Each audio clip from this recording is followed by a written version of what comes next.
Susan, we didn't hear from board members that they weren't going to be able to make it, did we? Only Dwayne.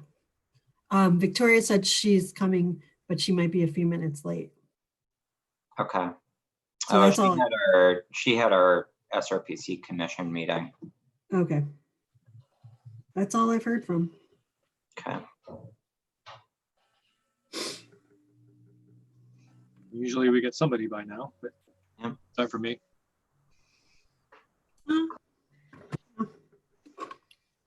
They'll all come at once. That's usually the case.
I'll be back in a minute.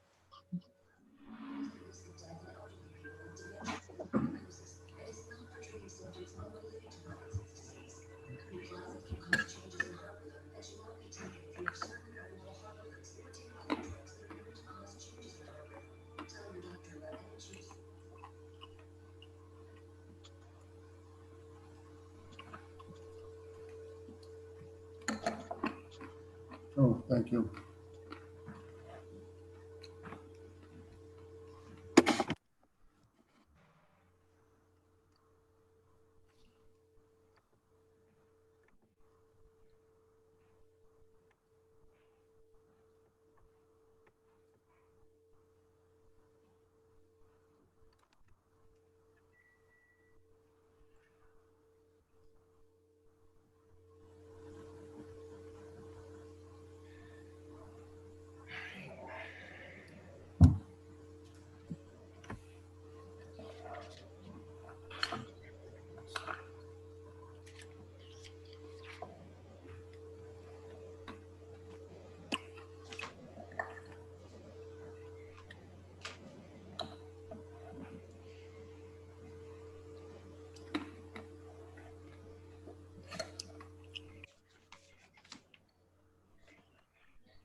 Two.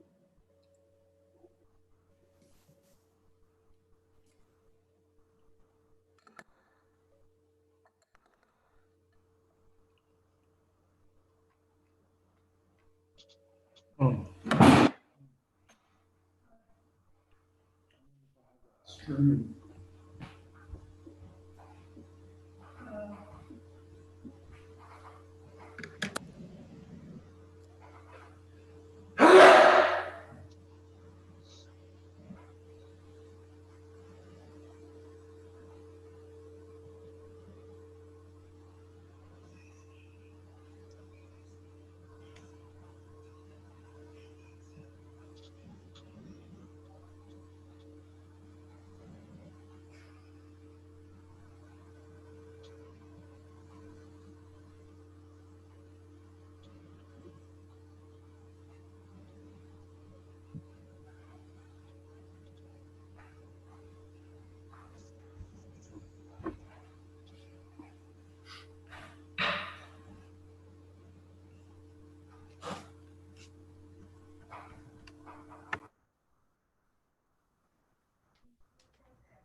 I contacted Joe and Lee to see if they are able to sign in.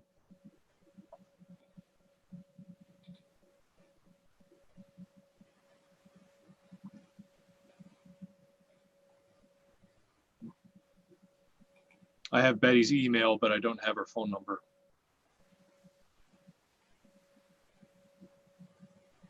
She sounded like she was gonna make it. I mean, she Okay, didn't say she yeah. wasn't. Right. Yeah. I haven't heard back from either of them, so. And usually she's pretty reliable.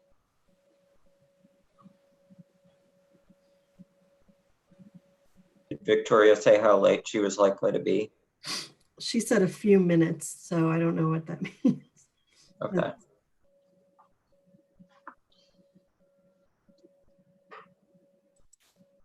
Sorry, how many are we short? We have Hal and Bob, and that's it. So we need at least 2 more.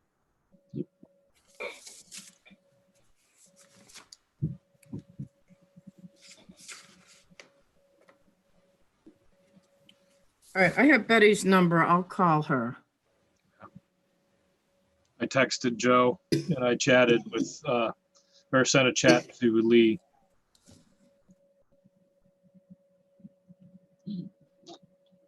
Linda, do you have her cell or do you have her phone, a home phone? She's probably on the phone already. I'll text her just in case. Yep.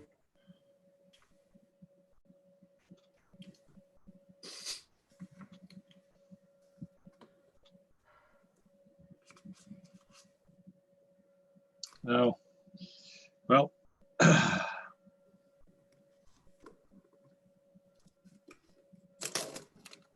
on a second.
Susan, can you check your chat?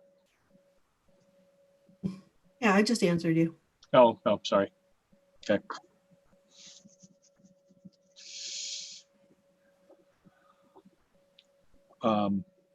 I'll.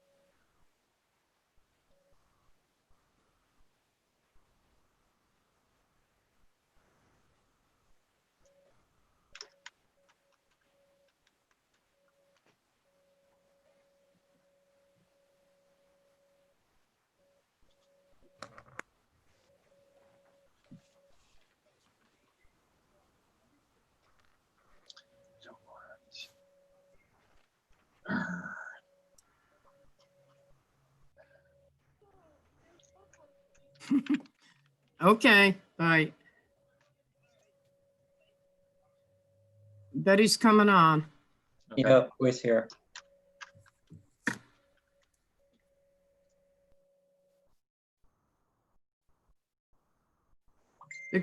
Victoria's, is gonna be late? Okay. I just Yes. heard I from don't know. Lee. Yeah, she said she was going to be a few minutes late.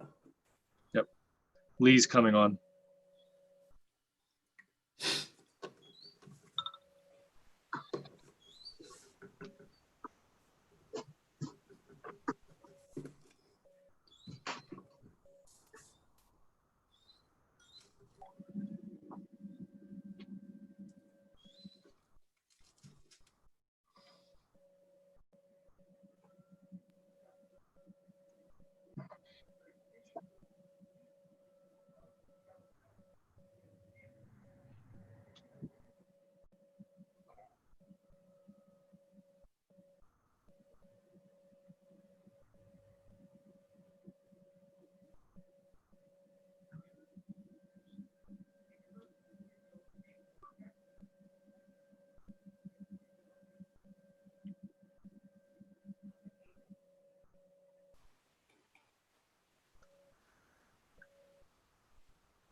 Okay.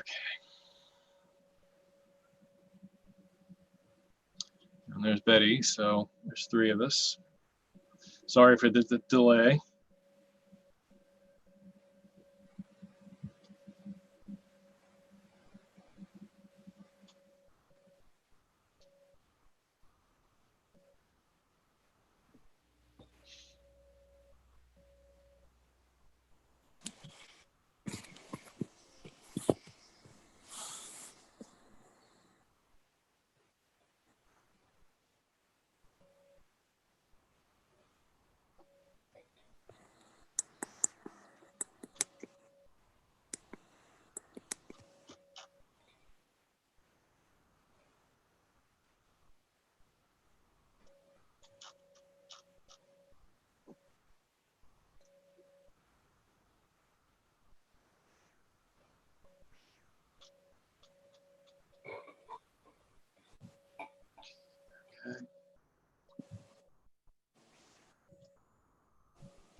I'm going to email you guys. There was something added to the agenda.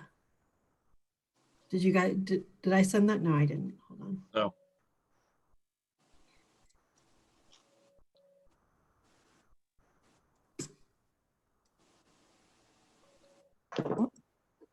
I can explain that while we're waiting if you'd like.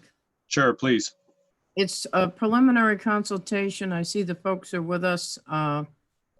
I told them I'd add it to the agenda, and I sent them an email stating that they would be on and that I was including James and Susan so they would know. And I went back and looked at the email the other day and realized I hadn't included James and Susan. Oh. But it's just a very brief consultation to give a quick overview of a project they will be bringing in next month. Okay, thank you.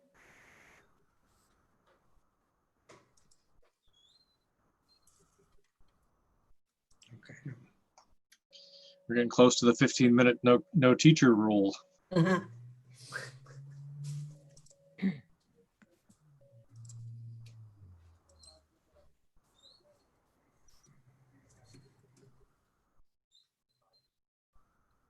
Wonder if the others are trying to do what I was trying to do.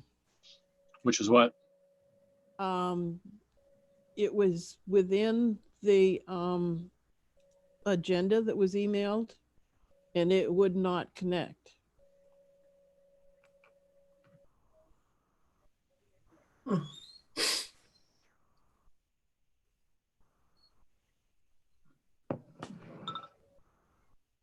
I had to go to the town website calendar. Which, thank you, Linda.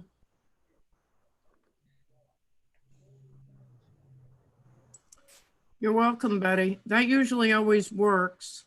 Going through the calendar, it goes automatically to the. Is Lee trying to get in?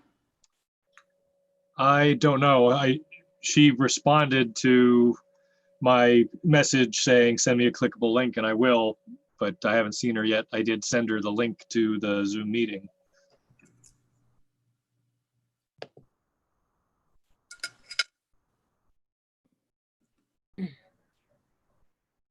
I made it to the meeting. Okay, lovely. That actually is 4 of us, huh, then? Okay. We can get going. Welcome.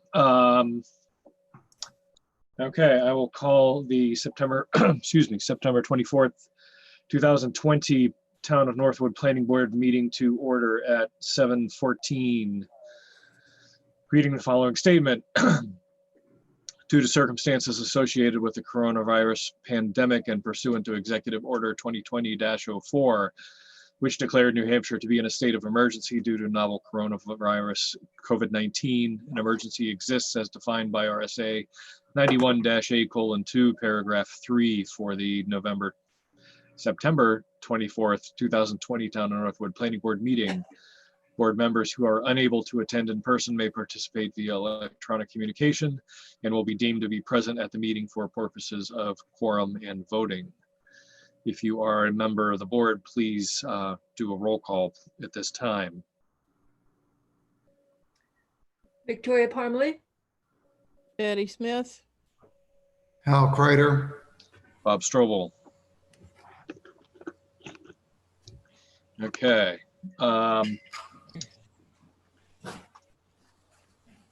Oh, there it is. We have potentially 1 or 2 more coming, but they can join us whenever they are. We do have a quorum at this point, and voting designation is all members present. First up, we have case 18-13 and 19-20, Millstone Realty Trust and Ledgewood Realty Trust. It looks like this. Can I ask you to go in the order of the consultation first? That's usually typically how we would do it. That's what I was wondering, but it It's was, not I on the noticed, agenda. yeah, it was added last to the agenda, so I figured I'd go by the agenda, but I have no problems if they're here, and it won't take long to go by the conceptual consultation for 181 Bow Street. If Mr. Daco and crew will bear with me on that. I'd be happy to introduce them. Sure. Deborah and Chris Whiting. Okay. They own property at 181 Bow Street, and they're hoping to do a boundary line adjustment Okay. coming up next month. Welcome to the Whitings. Hi. Why don't you give us an overview of what you want to do. All right, we have, we want to adjust the lot lines between map 230 lot 58 and map 230 lot 36 by adding parcel A, which is 1.44 acres, to lot 230/36. That lot will then have 202 feet of frontage on Bow Street and 13.3 acres. And lot 58 will have 480 feet of frontage on Bow Street and 5.4 acres. And this land was originally, this 1.44 acres was originally part of lot 36. We want to bring it back to lot 36 and restore the original boundary. Okay.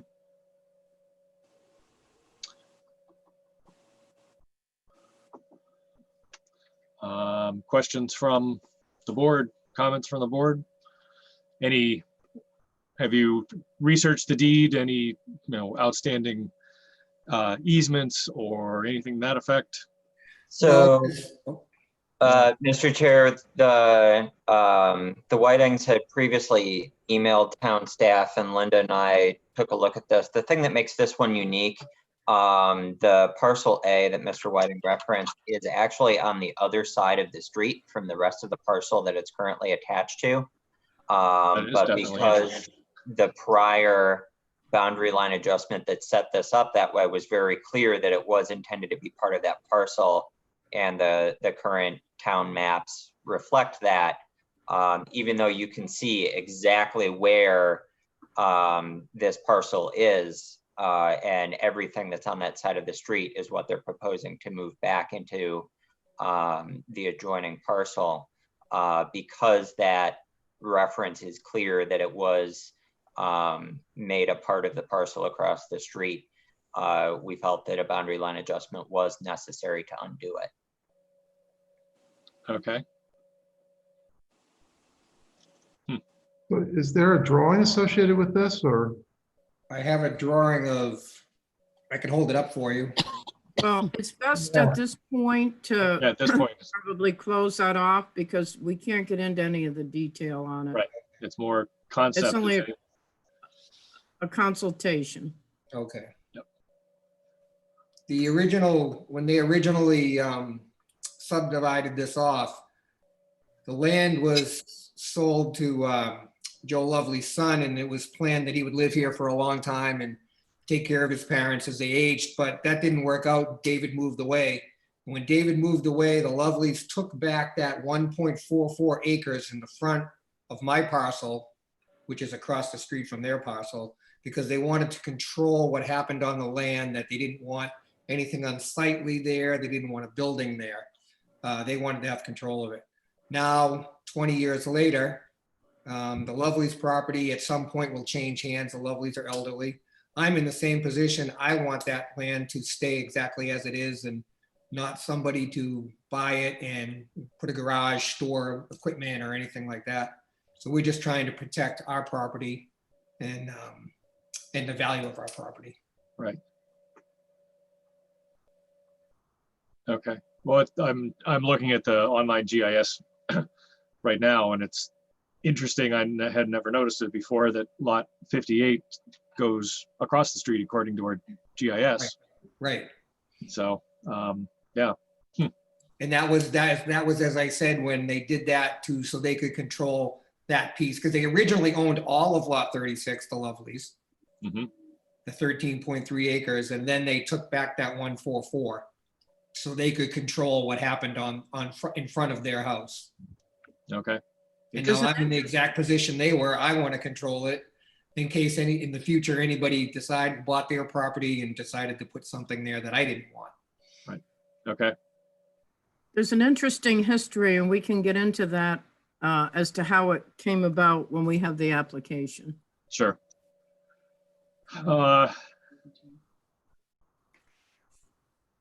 Okay. I'm not thinking anything out of the ordinary for this, aside from the fact that the lot spans across the street, but that won't change anything. So the lot won't be way I across the understand. street anymore once it's. Okay, yes, true, right.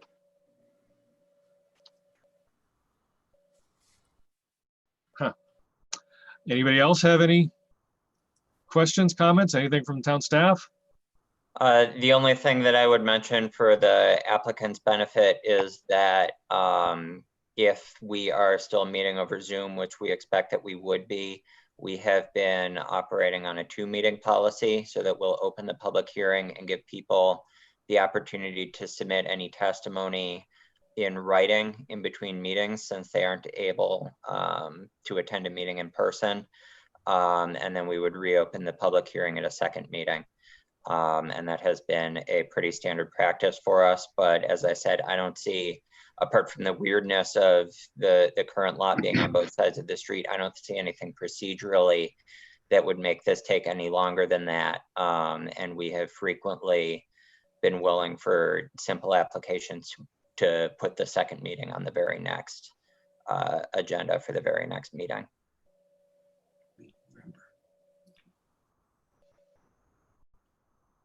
So it could be, as far as in practical terms, if you get your application in by the deadline for the month, we would see it on the second Tuesday of the month, or for the second Thursday of the month, sorry, for the work session meeting.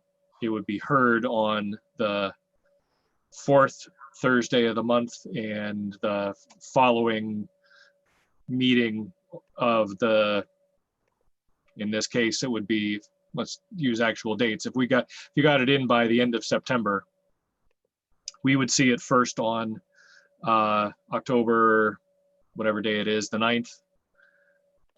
You would really, I mean, we Yeah. hand out staff reports at the workshop. So Right. There will be no discussion of the merits until October 22nd. Exactly. Based on, or if this was going to move relatively quickly, the very next meeting would be November 12th. Right. Thank you. My calendar, it didn't pull up fast enough. Okay, anything else from the board or town staff on this? I have Okay. one more question. Can Sure. is anybody at the town hall to physically deliver this application tomorrow? Or how do I do that? Yeah, yes, there's somebody there from like 10 to 4, I think. Okay, and this should be addressed to attention Linda? Yes, Or see- please. Or Linda, okay. Okay. All right, and how about a case number? When would I get a case number for this? Once it's is- taken in, but it would probably be 20-5. I don't Yeah, want I to don't- fill out the application incorrectly. Don't worry about that part. I do it. We'll fill Okay. that up. All right, great. I guess that's it then. Okay, thank you. Thank you. Okay. Now we can get back to Mr. Dacco and Mr. Holden. Thanks, Bob. Thank you. Sure. Thanks for reminding me that, I know we usually put those on first, but since it got slipped in, I wasn't sure where we could put it in, but okay. Back to Millstone and Ledgewood Realty Trusts.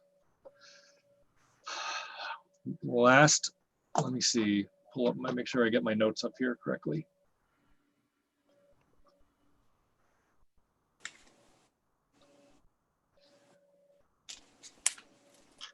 We left off with, let me see, we addressed, I think most of the waivers, if not all of the waivers. We did the circulation, we did the lighting, the landscape, I believe.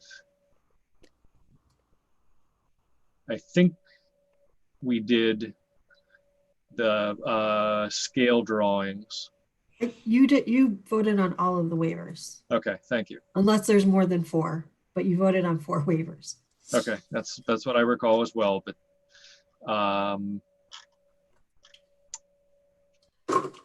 and I think we addressed the phasing. So we had a good bit of discussion with that.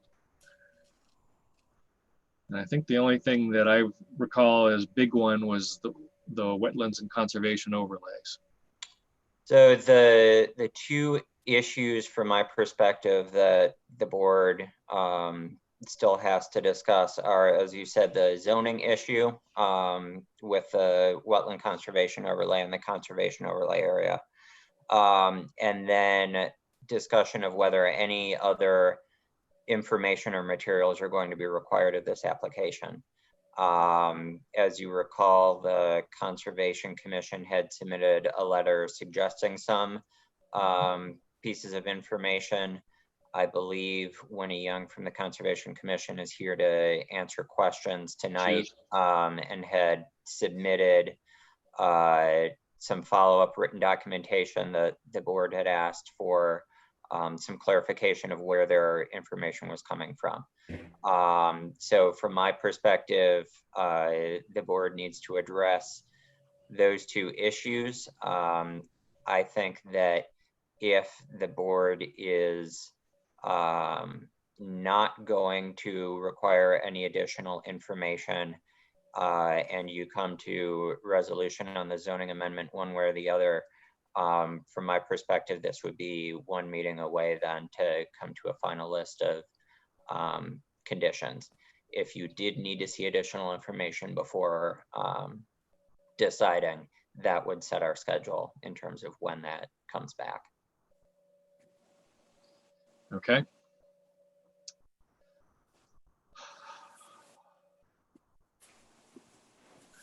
Anybody have a preference on where we start?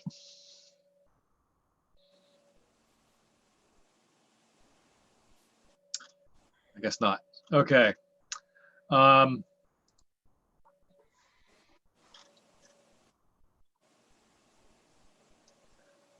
I am,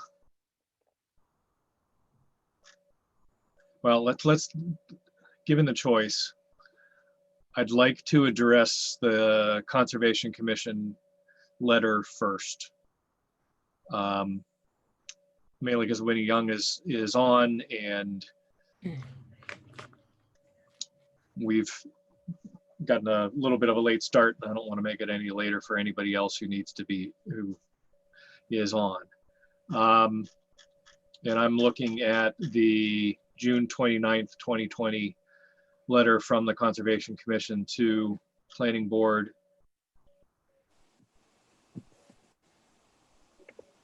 Excuse me.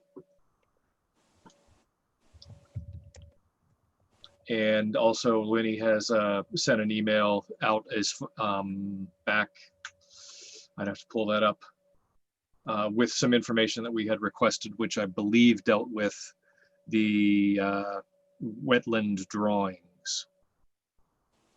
Go ahead if you want to clarify that.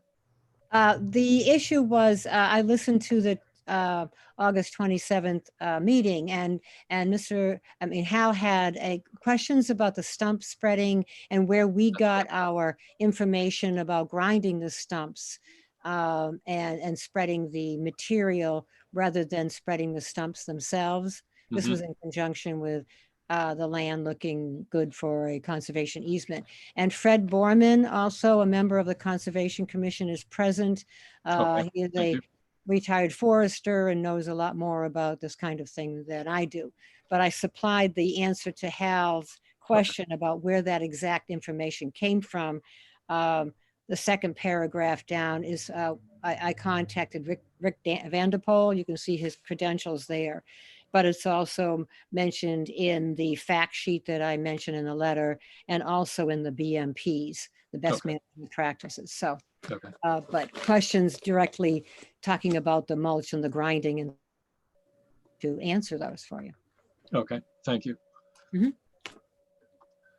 I did have a chance to take a look at a different property that I'm aware of that had been cleared. I won't say where it was, but and not being a forester, not being a professional, I did notice that after about 5 years, the stumps that had been left were still largely intact. So speaking just for myself as one board member, I found in my own opinion, that the idea as presented by the Conservation Commission of the best management practices of chipping or grinding stumps made a significant difference in the appearance of the remaining land. But that's just myself. It's not my decision. What else do we have? Okay, we dealt with blasting. Or not, we dealt with blasting, but we have reading Conservation Commission points of, essentially not touching the 100-foot setback from the wetlands. the stumps are being ground. I think that is a decision we need to make, because it's not above, and it's, to my understanding, it's not required as part of our reclamation plan. It's being recommended by Conservation Commission as the best management practice for forestry. Mr. Borman, would you want to chime in on that, or as Sure, far as best management practice? sure. When he brought this up to the Conservation Commission, I've been a forester for 40 years. I spent most of my career in Connecticut, and I've been in New Hampshire for the last 13 years. And to be honest, I'm not familiar with, clearing for quarries. Most of the work that I've seen has been in that people have, they've converted a log landing into a grassy area. My questions, I guess, revolve around the stumps themselves. Now, I'm assuming that this is going to be whole tree harvesting, clearing the wood off of the land. There will be stumps. I've seen timber sales that are 20, 30 years old where you can still see remnants of the stumps. But if the stumps are going to be pulled, my question is what is the time frame for the excavation of an individual pit? Now, I've heard that they're going to be 8 to 9 acres in size. There are 3 pits, A, B, and C. If the stumps are going to be stored, how long will they be in a pile before the reclamation work is done? Because the smaller the stump, the sooner it's going to decompose. But if they're large oak, hickory, hemlock, or pine stumps, they could persist long enough to spread them after the land is reclaimed. So that's my question is, what is the estimated length of time that each pit would be worked on before the reclamation is done? Do we have a estimated time frame on this for Mr. Holden, or? Well, we don't really know. We can't hold you to the exact time frame. But I think we're guessing this could be 15 years or so. And if people object to having the stumps put back on the ground, we'll just grind them up and get rid of them. We don't care. We thought the stumps were an asset to the restoration, not a detriment. So if people think we shouldn't have the stumps out there, we'll just grind them up and we'll use them for erosion control instead of silt sock. So in my experience, that has been the case, that stumps have been ground. The chips have been used to stabilize the soil. At one point, somebody was talking about seeding and planting trees. I don't recommend planting trees in New Hampshire. You're just feeding the deer. Grass and mulch and chips would certainly, in my opinion, do the trick. I'll tell you what, Mr. Holden, though, if you buy me some trees that'll take the deer from eating my garden, I'll be glad to approve this. I say that in jest. We get natural regeneration in New Hampshire. We really don't have to plant trees. I mean, the surrounding seed source will certainly be efficient to seed in and regenerate trees over the long run. Hal, you have a question? Go ahead, Hal. Yeah, I'm going to go back to my the point that I made earlier in an earlier meeting, that from my perspective, the best approach is to say that the applicant is responsible for doing whatever it takes to have the land conserved at the time they go to do it. I worry that we're speculating as to what's the best practice in the future. That's not to say I don't trust Fred. He's walked my property and given me some good advice. But I mean, just as an example, in one case years ago, when people were clearing the trails for the the snowmobiles and stuff, they said, cut it up and get it out of there. And, now they're saying, no, just cut the slice off where you need to get through. And then what you cut out, just put right to the side. Don't take it away. And this is just in, the time that I've been up here that, things like that change. And I hesitate to try to nail down or be too specific about what must be done. And I think it opens us up for trouble. So I'm kind of against specifying anything other than the land must be conserved and the applicant must do what's necessary to have it conserved properly.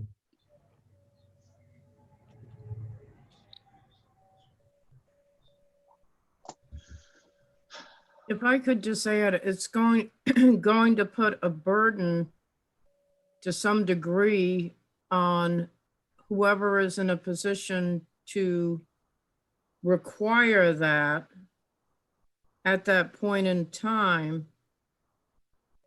And I understand that we don't know what would be happening at that point in time as far as land conservation, but if we don't at least apply some standard that's a reasonable standard today,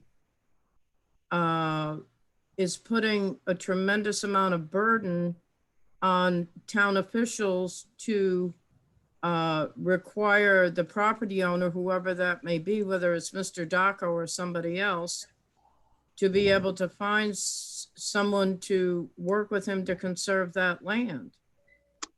And to me, it's just pushing it off into the future. I agree, Linda. It was well said. I understand Hal's point. I haven't figured out. I do as well. Yeah, I haven't figured out a way to square that with what we need to do here at this time, because I'm not seeing a way to write a potential condition of approval to say the land will be conserved for best management practices at the time it goes into, conservation, or for under reclamation that's essentially saying develop a plan when you are ready to reclaim it. When the application depends on having a reclamation plan in place when it's potentially approved.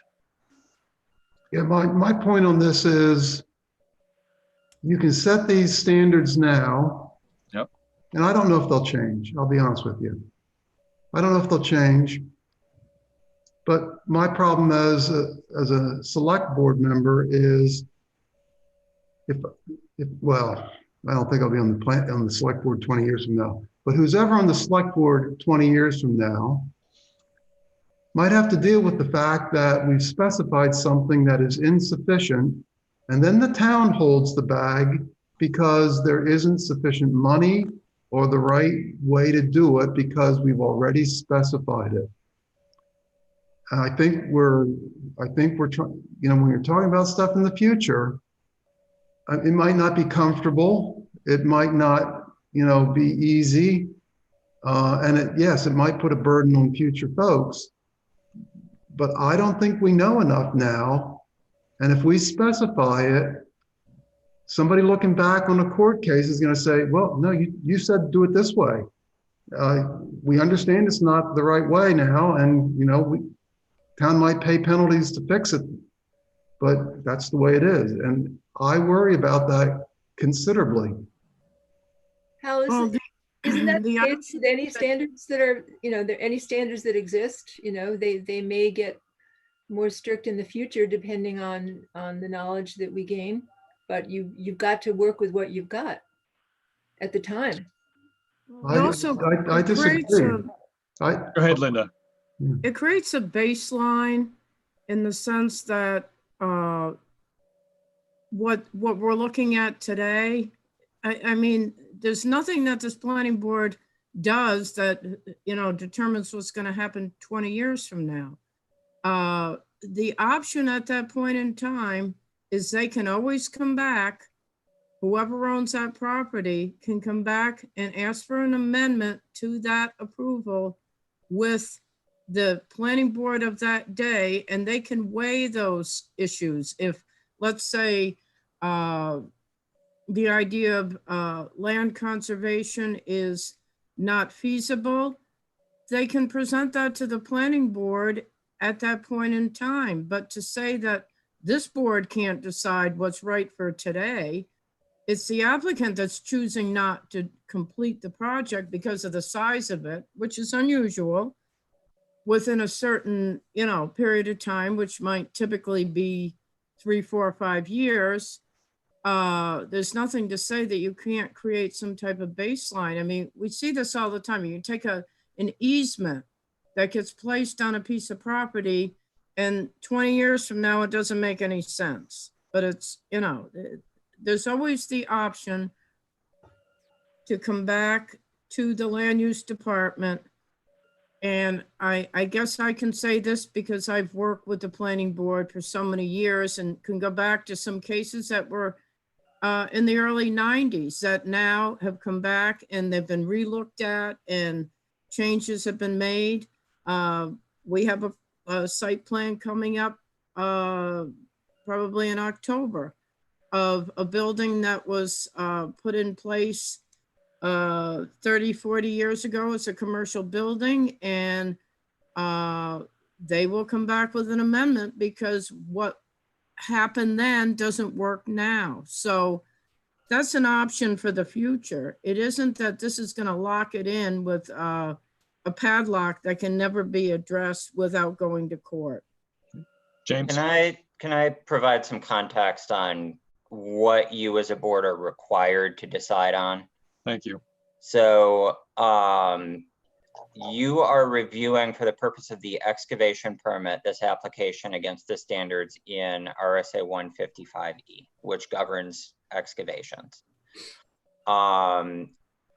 So you are required to consider it under those guidelines the same way you would require a site plan under your site plan regulations or a subdivision under your subdivision regulations, which means that you are required to do finding of fact to determine that the application as presented meets your understanding of the standards. So RSA 155E section 5 is the minimum and express reclamation standards. You are required to consider whether the reclamation plan as presented meets your understanding of the 5 bullet points that are under that paragraph.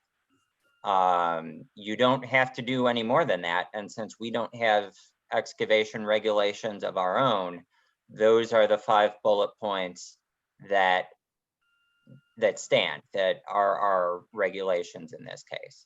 So you need to be able to say either yes, the plan as it's presented to me and as it's been described meets my understanding of these 5, or no, it does not. The other thing that I want to point out, so any reclamation needs to be considered under those standards. And where I don't think that the board can simply fall back on, we have a condition that it must be conserved and it's up to the applicant to make it conservable, is that conservation is not something that we are typically able to require. We are able to ensure that the applicant follows through on their voluntary commitment to conserve this land. But since that in itself is not a statutory requirement, I don't think that that can be the only thing we say about the reclamation standards. Now, Hal, if you read through those 5 bullet points and you feel after having read through them that the plan as presented meets your understanding and interpretation of them as is, and that we don't need to be more specific than that, then that's a perfectly acceptable position to come down. But we do need to at least consider those points in reclamation and whether the applicant has met them. Does that make sense? Yeah. Maybe we should go down through those 5 points. Would you like me to read them? Yeah. Okay, I have them right here. I've got them as well. Okay. Either way. So RSA 155E paragraph 5 regarding minimum and express reclamation standards. This says within 12 months after the expiration date and a permit issued under this chapter, or if the completion of any excavation, whichever, or of the completion of any excavation. So 12 months from expiration or 12 months from completing the excavation, whichever occurs first, the owner of the excavated land shall have completed the reclamation of the areas affected by the excavation to meet each of the following minimum standards. Hang on one second, James. Yep. I put the link that James is reading from in the chat box if you want to read along. Thanks. Go ahead, sorry.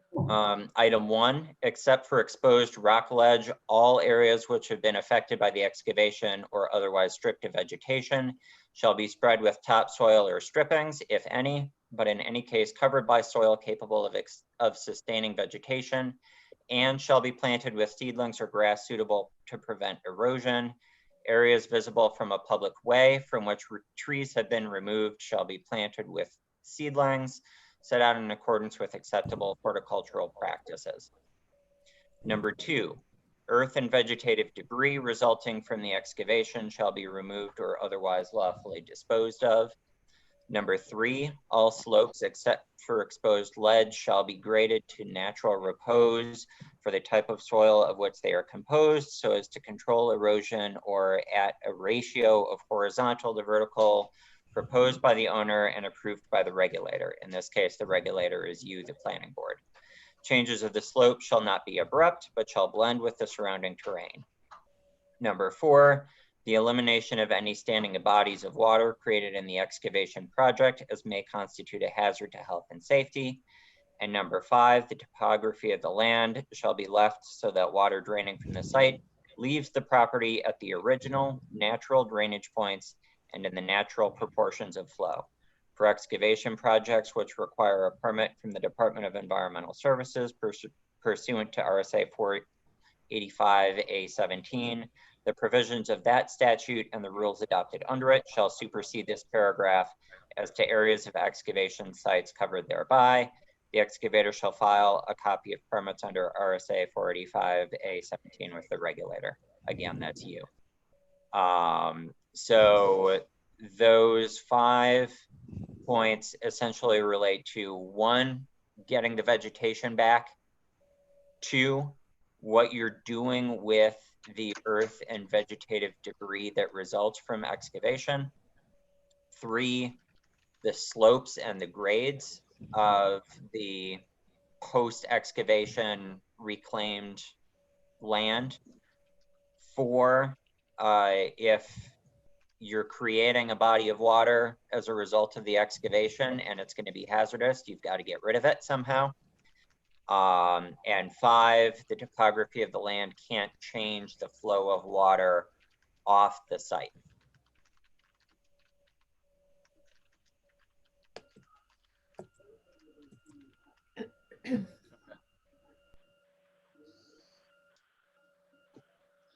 I say if those are the requirements, and Mr. Holden has said they're willing to grind the stumps, and that then satisfies number 2, I'll punt it to the others, select board 20 years from now as to how they deal with any financial considerations. Okay. We'll hold you to that. Okay, questions, comments? I think I am We had, and I think James mentioned this, let me pull that up in the comment, or one of his reviews for the reclamation as far as planting go. I believe Mr. Holden is not planning on planting, that everything will come up with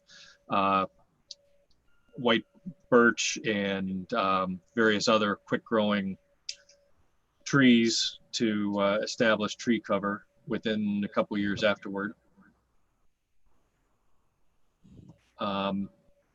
We just need to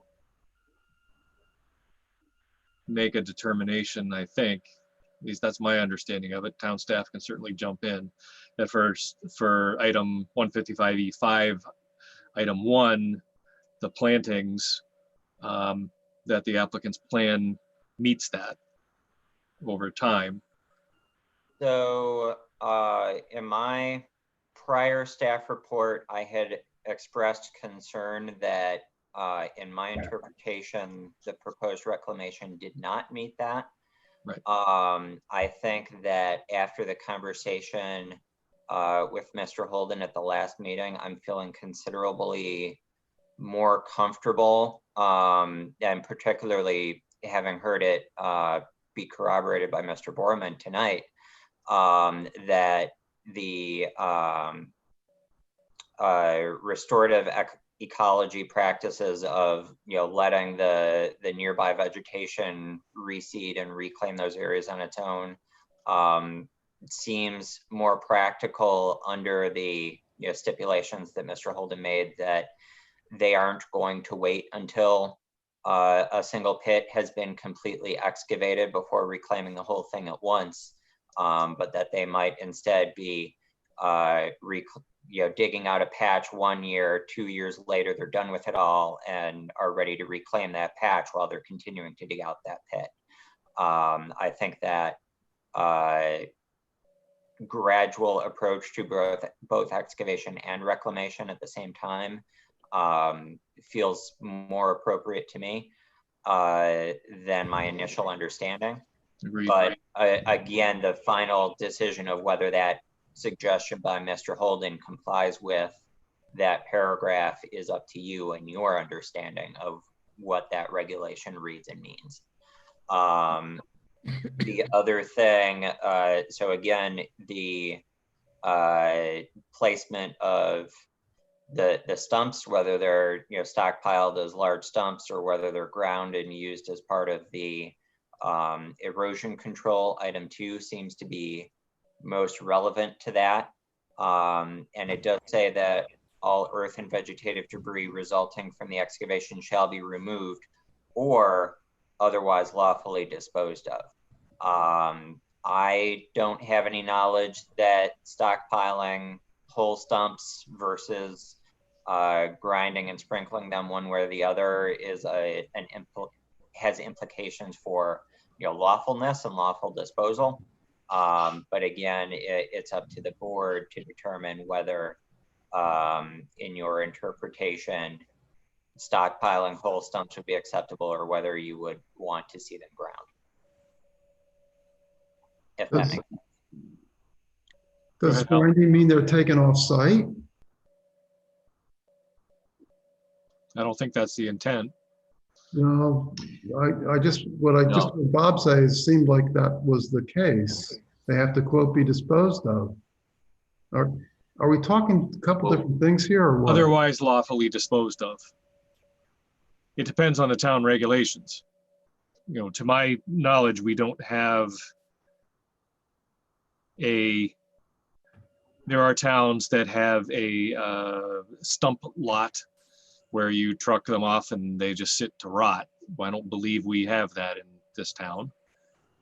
And my understanding from what Mr. Holden has said before is that the intent is to, when they're pushed to one side of the lot, to be stored until they're needed for reclamation elsewhere.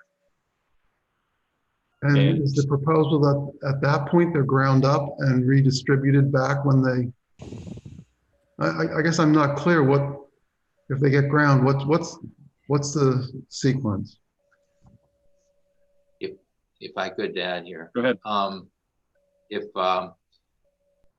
what we originally were proposing to do is to take and, you know, put the stumps back out there and they become habitat for little critters that live underneath them and stuff. If people don't want to do that, what we would do is, instead of stockpiling the stumps to be replaced on after as part of the restoration, we would just take the stumps initially and get a stump grinding machine. We'd probably stockpile them for a while, and then have someone come with a stump grinding machine, and it's like a wood chipper almost, except it's a little bit different. And they just grind it up, and it comes out to be shredded wood, is what it is. It's really not good for anything, except for you can use it for erosion control instead of using silt sock, which is like a tube of fabric stuffed full of bark mulch.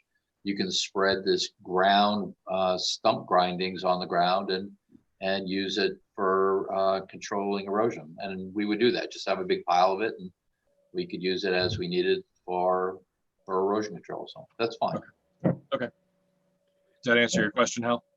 Well, no, I guess it leaves me feeling very uncertain.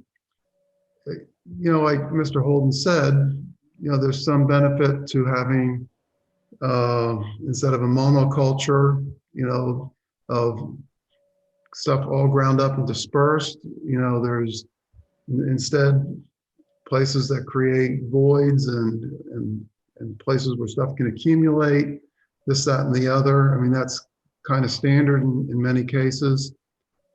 I guess I'll defer to Fred and Winnie if really grinding it is the best. And then we just move on. But I have to say, I remain unconvinced. And like I say, 20, 30 years from now, when a conservation group is looking at it and they say, crap, we can't walk on this. All we got is these, you know, big pieces of ground up wood, you know, it makes it difficult to walk through and can't use it for recreation until they, I mean, I just don't know. And that's why I stated what I stated earlier. No, I think the aspect of, well, let me, empirical observation from prior residents, it's probably a pile of wood like the one that's on my property, a pile of stumps that's on my property, that is going to take probably 15 years to be reclaimed naturally into mulch or loam, is not the intent. I think the intent is to distribute them across so that they are smaller, you get more surface area, they rot sooner. You know, we're talking, you know, Mr. Holden's already talked about 15 plus years. We're talking at least a decade potentially for that.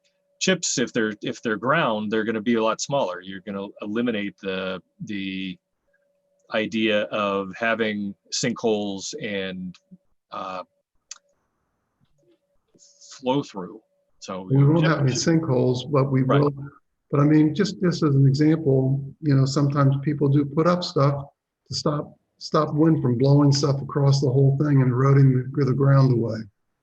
I don't know. Yeah. And I don't know what's going to be best in 20 years. If we have to make a decision tonight, then I think we have to go with the experts and move on. Okay.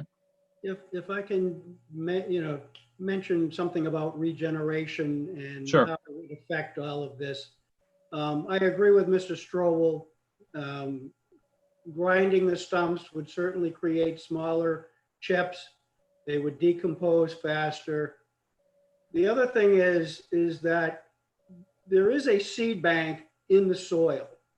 If the existing soil is put back on the area that's excavated, there is a seed bank. Now, different species have different, the seed has different longevity, but in addition to a seed bank, what you're going to get is, and you can look at any clear cut on any piece of forest land, you're going to get the sun intolerant species first. You're going to get aspen, you're going to get birch, you're going to get cherry. because those seeds are light, they travel great distances, and any surrounding trees are certainly going to provide seed that will float down into the excavated area. That would be followed by your oaks and your pine. And eventually you're going to get your shade tolerant species, but we're talking 100 years from now when you get your hemlock and your beech will certainly take over in 100 years. But right away, you're going to get trees growing within a year or two after the areas are reclaimed. And so I'm not worried about regenerating the area or having barren land. The wood chips would certainly help hold down any erosion, as opposed to just putting stumps here, there, and everywhere. I do agree that they do provide habitat for animals, but it's a checkerboard effect, if you will, of maintaining non-erodible areas, whereas the chips would cover a larger area, they would decompose faster, and you're going to get trees growing within a year or two. That's a fact. It's going to happen. It's been happening. You know, we're on our 4th forest in New Hampshire anyway, and this will just be the 5th forest on this particular piece of land. Again, I sense that the rest of the board isn't interested in just specifying conservation, and James has said maybe it's not even a good idea to do it. So if Fred's saying that's the best way to go and the applicants agree, then let's just move on. Okay. Well, we need to let the applicant know if we are requiring ground stumps. As far as a condition goes, and our determination needs to say, you know, we need to meet 155E Roman or colon paragraph 5, and that, to me, I think we should go through, you know, and specify exactly that, you know, we have the plan as laid out meets those. You know, right now we're looking at Roman 2, which is earth and vegetated debris resulting from the excavation shall be removed or otherwise lawfully disposed of. It's not to be removed from the site, it's to be lawfully disposed of. We've made the determination that if, according to the experts presented tonight, that chipping or grinding the stumps and spreading them as far as the soil for the reclamation would meet that. So yeah, to me personally, I'm satisfied that grinding the stumps meets number 2 or Roman 2. So, but I certainly want to hear from others. You know, it's not solely my decision. It seems to make sense. Okay. Anyone else? Okay. I think we're looking at grinding stumps then. Well, but the time frame is up to the applicant as to when they're ground.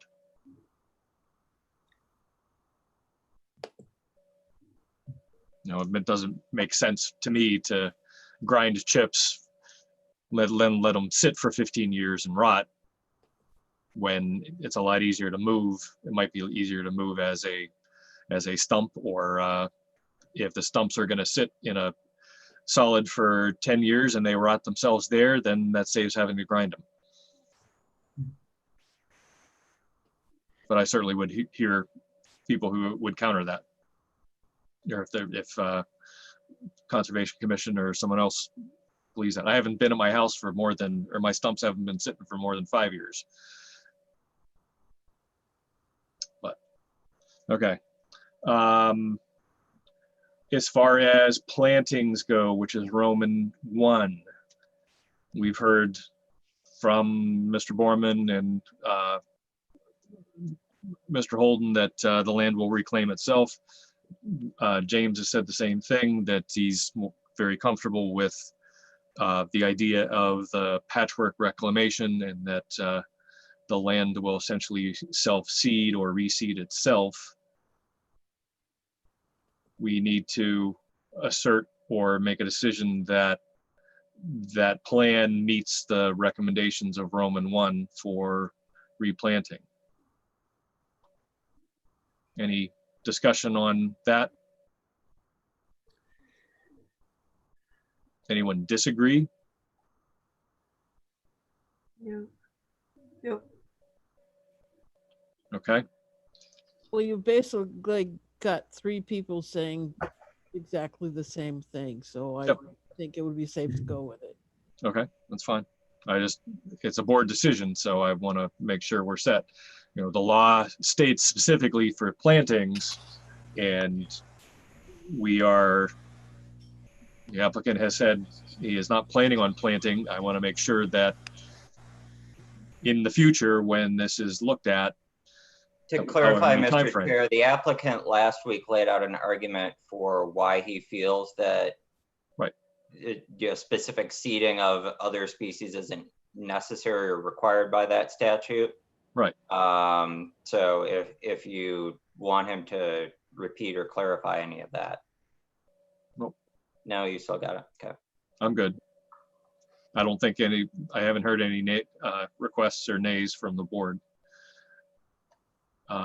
Okay, so that covers 1, that covers 2. Slopes, we've dealt with the slopes. We're looking at a step function on the slopes for exposed, except for exposed ledge, sorry.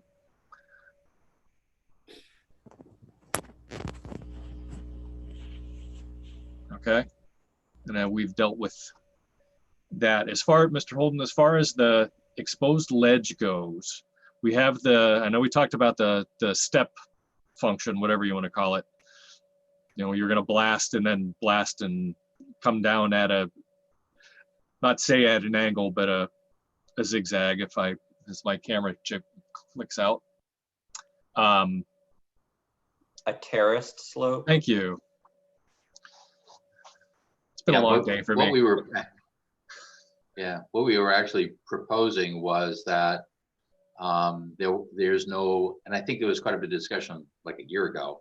Yes. About no vertical slopes, because someone coming out of the woods not realizing that this is vertical could fall down this thing. So what we agreed to is that we would make all the slopes 2-to-1 slopes, but we would have every 30-foot difference in elevation, we would have a terrace. It's about, I'm not looking at the plan, but I think it's about 10 feet wide. Right. Which is also something that the mining authorities make people do, because they don't want slopes that are 100 feet high. They want them no more than 30 feet high. Okay. And matter of fact, I think an alteration of terrain permit regulation is that you can't have a slope more than 30 feet high without a break in it. They're more interested in the erosion than the safety, but so even if it's rock, it's going to be sloped. Okay. Now we may get sloped by piling material up against the face. We may slope it, but that's what I was there wondering. won't be any slopes. Yeah, no slopes steeper than 2-to-1, and no vertical slopes, no vertical faces at all. Okay. Thank you for clarifying that. Just Bob, real quick question. Yeah, go for ahead. Holden, help me out. 2-to-1 means 2 horizontal, 1 vertical, or vice versa? 2 horizontal for every 1 vertical. Okay. Yeah. I think it works out to be 30. 30% 30-degree slope, angle. or 30 degree. Thank you. Agreed. Okay. Any questions from the board on that one as far as slopes go? Bob, Yeah, go ahead. sorry to interrupt, but I need to take a break, and unless somebody showed up that I don't know about, that leaves you Lee without is a on. moment. Lee is on? Lee is on, and I forgot to add her to the voting designation. Lee appeared about, I think, quarter to 8, if not a little sooner than that. She Okay. came, yeah, right after we started. That's when I Then I'll noticed. be right back. Okay, that's fine. We still have a quorum. Okay, so that deals with slope. As far as the elimination of any standing bodies of water created by the excavation, you're planning on overblasting the rock and returning it so that there's the natural drainage. Right. I will make the assumption that if there is, I can't imagine there's any clay or anything that's up there, that you're not going to pile clay on top of your overblast, that it'll be a permeable top surface. Well, the material that we were going to place on top of the overblast was the material that is out there. Right. The glacial till, which is that old ground soil, and then what we call the AB or horizon, which is mineral and organic, and then whatever organic is there. And there's going to be more of it because stuff is going to rot, and we would spread that out there and do it in small patches as we get an area done. You reclaim an area, and like say 2 years from now, it's going to be grown with trees, and once the trees start growing, you don't drive in there. It Right. does a lot of good things. So yeah, Definitely. Okay, and topography shall be left to the land so the water draining from the site leaves the property at the original natural drainage points and in the natural proportions of flow. I'd have to pull up my plans, but I seem to recall we had, this touches on the wetlands aspect of it in the road.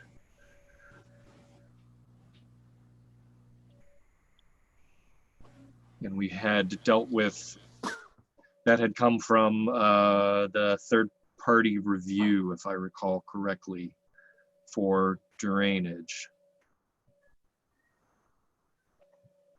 And I think it was, most of the questions for the wetlands were on the road access.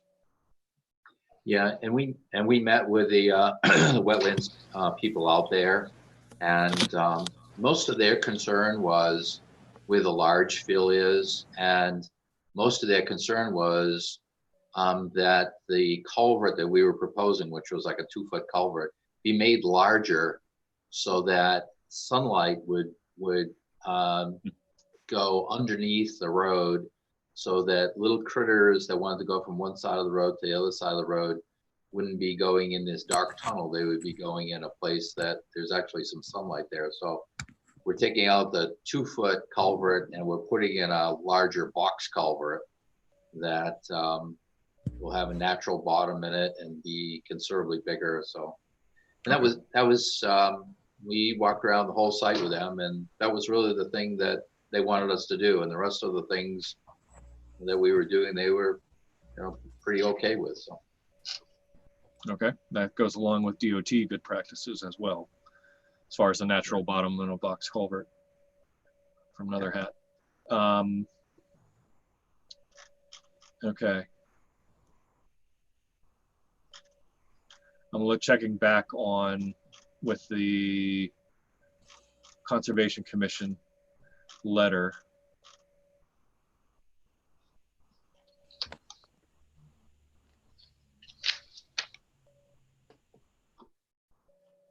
And we have, as far as the ordinances go, there's ordinances, protection and conservation overlay districts. There was a ZBA approval sort of for a special exception. And then there is the point of the work to be done in the 100-foot setback. And James has given us lots of information on that. We have not dealt with the work within the 100-foot setback, but I think that the CCC's or CC's work or concern will be addressed by the board's decision on the overlay zone. The specific work of is referring to it as far as an 18-inch culvert, no paving, installation of the guardrails, kinds of things. No structures shall be constructed within a setback. Vegetation will remain within its natural state. We need to decide I think we need to resolve the conservation overlay zoning restrictions before we can address this. But my suspicion is that once we do, that these will be taken care of.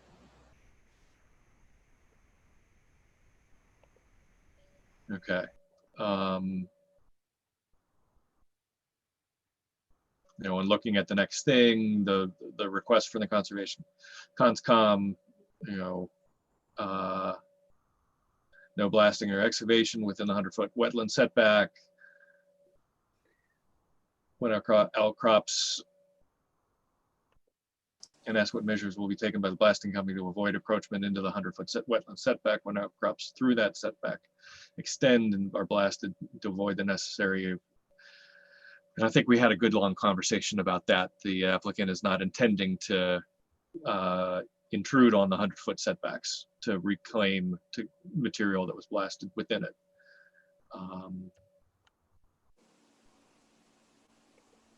That's the same thing as far as best management practices for blasting. And the flagging of every 50 feet before clearing and logging to maintain the vegetation. That goes along with best management practice for erosion control. Did we discuss that, Mr. Holden? I think the idea of flagging every 50 feet for the 100-foot setback, wetland setback. Mr. Holden, you're You're muted. muted. There you go. Yeah, I think without looking at the plan, I believe our plan says that he has to put orange construction fence in places where he's excavating to keep people from going into the 100-foot setback.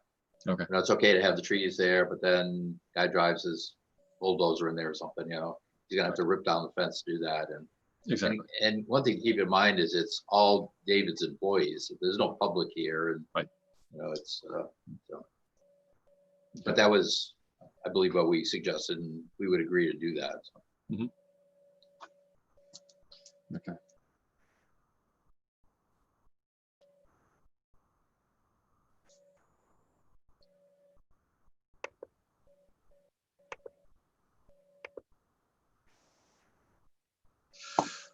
Okay. Stumps we dealt with as far as grinding, they'll be grounded before or as part of the restoration. And Winnie identified the location of the black gum trees.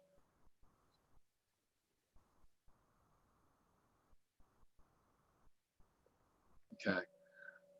Brings up the last point of we strongly recommend seeking the opinion of a hydrogeologist in regards to the need for a hydrogeological study to acquire pre-developmental baseline water quality and track potential contamination due to blasting.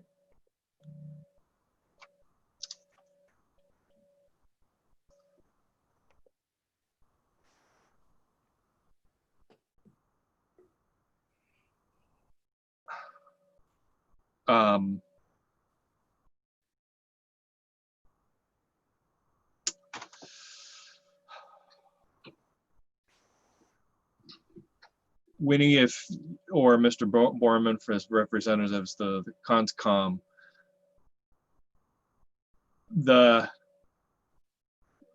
if I remember conversations earlier about this, there is no existing baseline data for this wetland. Is that correct?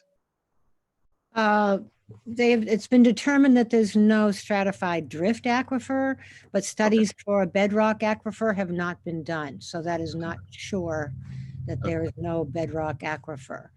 May I simply say that the water district depends upon a bedrock aquifer that was not identified until they ran into trouble with their water and went looking for it.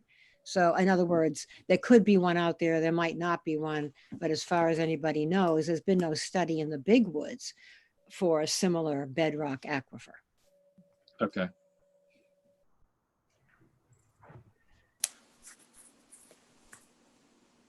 And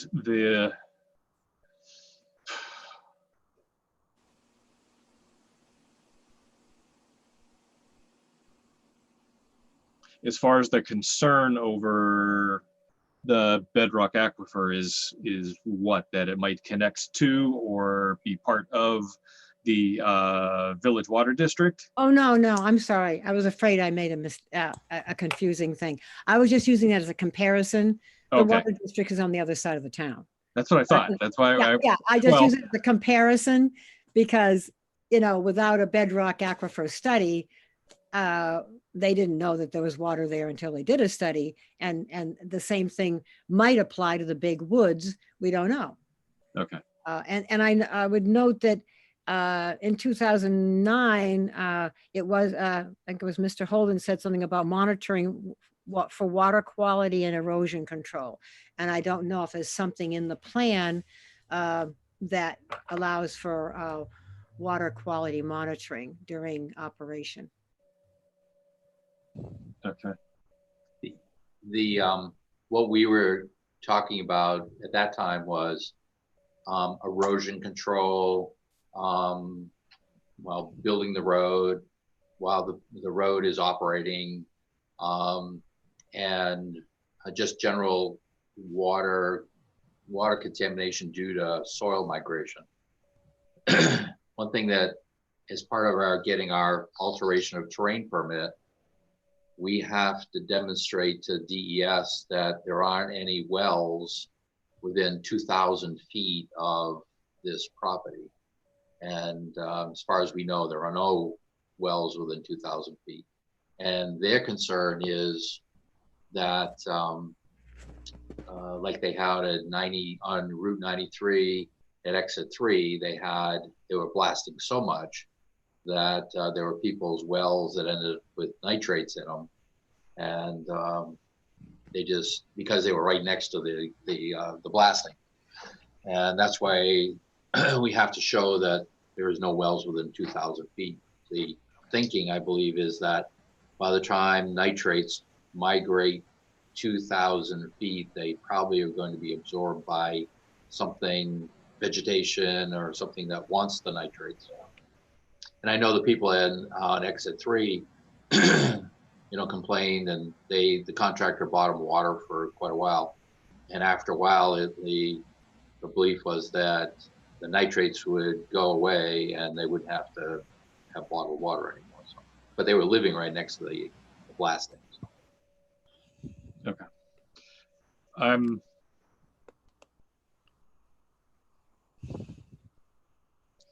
This would be one that I have no basis for to be able to answer in my whole own brain as far as what the either how to do it, what the cost would be, what the benefit is, aside from knowing that there's no impact. I agree with that a baseline study is there, but I'm trying to think of what other information I can ask for, because this is the time to do it. If it's needed. Is there anyone else who has comments on this as far as? Could I ask a clarifying question of Mr. Holden? So you said you're required to show that there are no wells within 2,000 feet. Is the sort of flip side of that if there were wells within 2,000 feet, there would be specific mitigation or assessment activities you would be required to undertake, and that's the DES sort of perimeter for how long they consider to be reasonable to require those mitigation efforts? I think that's exactly what it is that if you have a well that's 200 feet away, that you're probably going to need to monitor that well continuously. And but if you have one that's over 2,000 feet, I mean, they have to pick some number and say, and so and this is something they've just done in the last few years. Mm-hmm. And I think they're thinking that at 2,000 feet, it probably isn't going to migrate that far. And so that's what they want to have, is a kind of a boundary around the properties. I'm, Can I ask if there's water quality monitoring of the wells near the, or was it when there was excavation going on at the site right on Route 4? What kind, I mean, was there monitoring there? You know, for those wells? I just wanted to ask. No, there actually, yeah, there actually wasn't. You know, there are homes that were directly adjacent. Right. So I don't believe anybody really monitored wells. Okay. and the concern with, well, let me back up from that. Obviously, for James's point is well taken, is if there were wells there, that the main concern of blasting is nitrate contamination. Right. Okay. In a case like this where there are no wells, the concern is mainly water quality. Is that correct? Right. Right. Just future sources. Oh, okay, so you're still talking future sources of, okay. And I'm rereading your statement that it strongly recommends seeking the opinion of a hydrogeologist in regards as to the need for a hydrogeological study. Yeah.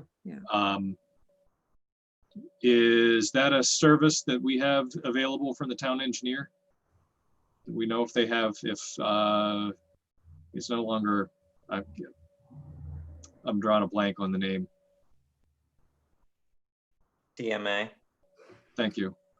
Do they have that service? Do we know? No, If I they don't think don't they have do. anybody on, they can have an associate. Okay. I'm just wondering about the, you know, is there anyone who has any, from the board who has a strong feeling either way, you know, of getting an opinion from a hydrogeologist as to whether there needs to be a hydrogeological study for this? I think we should at least get an opinion Okay, if what is needed. okay. What would the study do for us, Bob? It's not a study.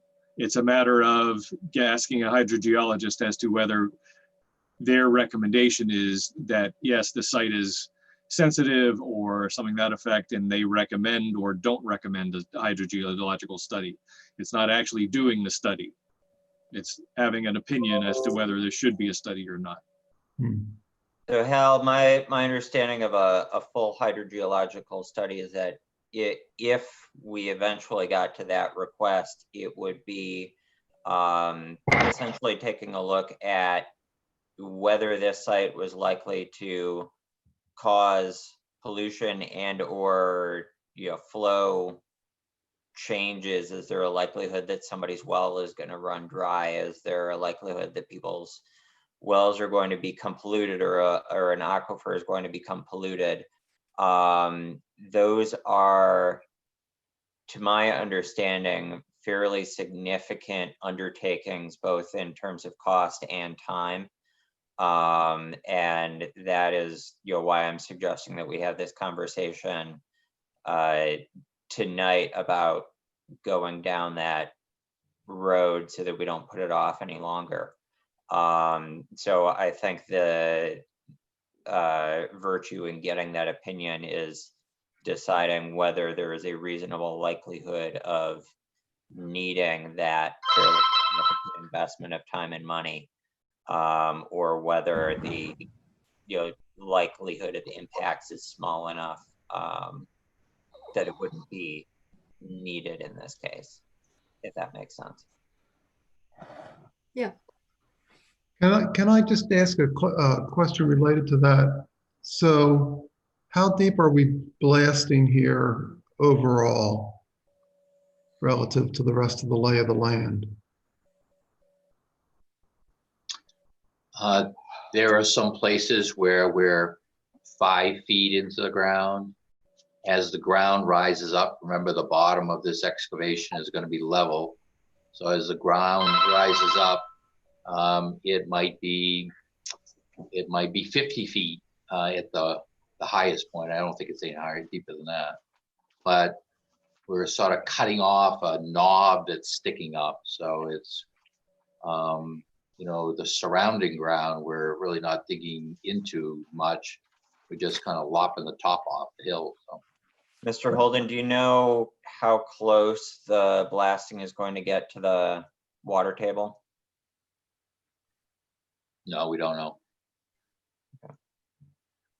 I guess I'm thinking about the requirement number 5 that we talked about in the previous discussion, where they really can't alter the way the water flows off the site. Right. Which in my mind pretty much precludes them from going down deeper than the lowest spots on the site where the water would flow off.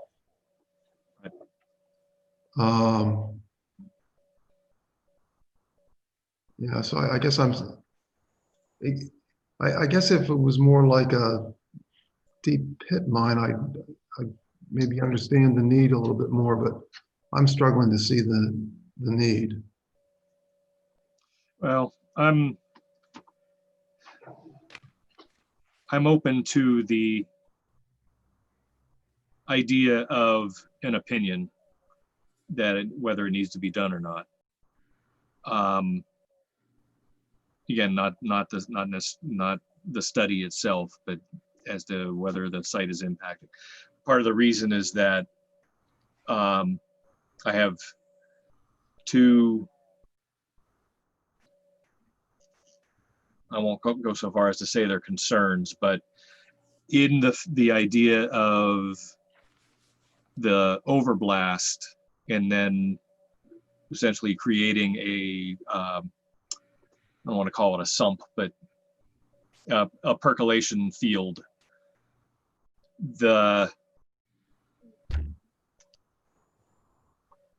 My understanding of Roman 5 of this for water drainage is that we need to make sure that if there's overblast and then refit and then soil placed on top of that, that we're essentially not creating a change in that essentially it becomes a basin that fills with water and still has the same inlet and outlet. The other bit of a concern is that, and maybe Winnie or Mr. Borman can speak to this, is that I believe the Big Woods was looked at as a second or a potential expansion for the town water district as far as a source goes. No, when they had No? studies done, they didn't go that far. There's been Okay. preliminary studies done as far as like the park on the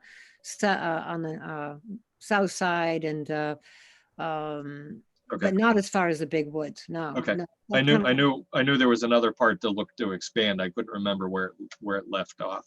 Right. Okay, so that takes care of my other concern then. So Bob, can we go Go ahead. back to this item 5? I want to make sure I'm not misinterpreting it. Sure. The item 5 says we can't change the flow of the water off the site. Correct.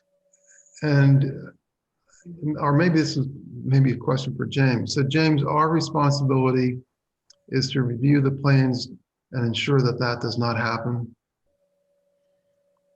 Correct. It's that your topography and conditions of the land that are proposed in the reclamation plan would be reasonably expected to continue to drain at the same points and in roughly the same amounts. Okay.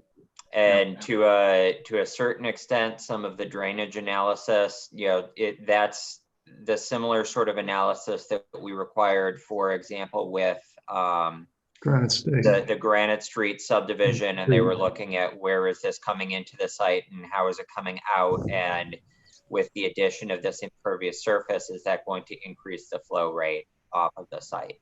Yeah, so that's what I guess what it's getting at. Did we not already have some of that analysis done?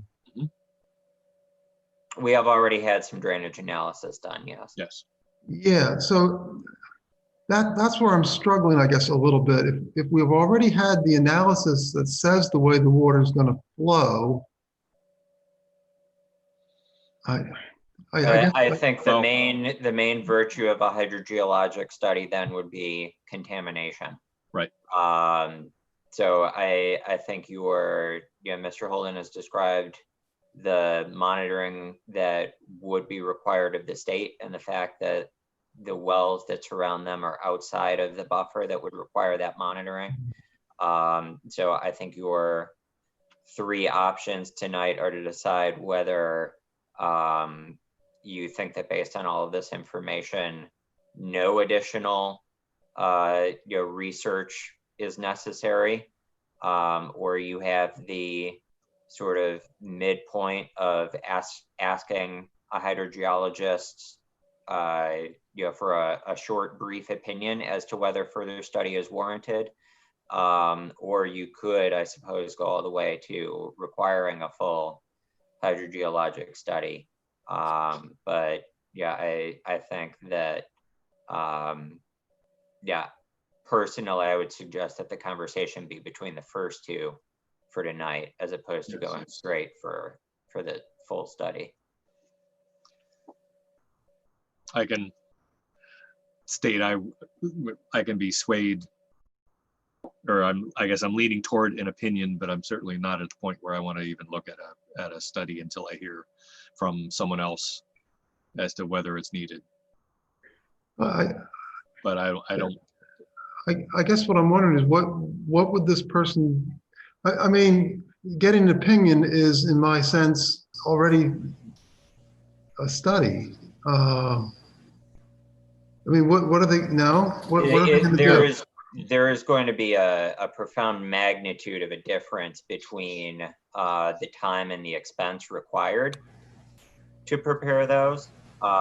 So we would essentially be asking somebody to take a look at the excavation and reclamation plans and state in their professional opinion, is a full hydrogeologic study warranted. I'm sure we could send the drainage peer review as well. And so that initial deliverable would basically just be a letter that says, I, hydrogeologist, think that you should get a full study, or no, you've got most of it and there isn't a reasonable concern about contamination. Has it the drainage been done yet? Because I've missed a couple of meetings. Yeah, we've already been. That was done last year. Yeah, we've already looked at all the flows and everything. That's already been looked at, yeah. That's so why I'm a little confused. If anybody needs another copy of that, we can find that and send it back around. Yeah, I thought it had been. I thought you were saying that could be included, but I thought it already had been done. I mean, that would be something that we could send to a hydrogeologist if they were considering this, so that they would be able to see what analysis had been done already. I see. That's what I meant. Yep. Right. Help me out in terms of what the hydrologist would give us information about.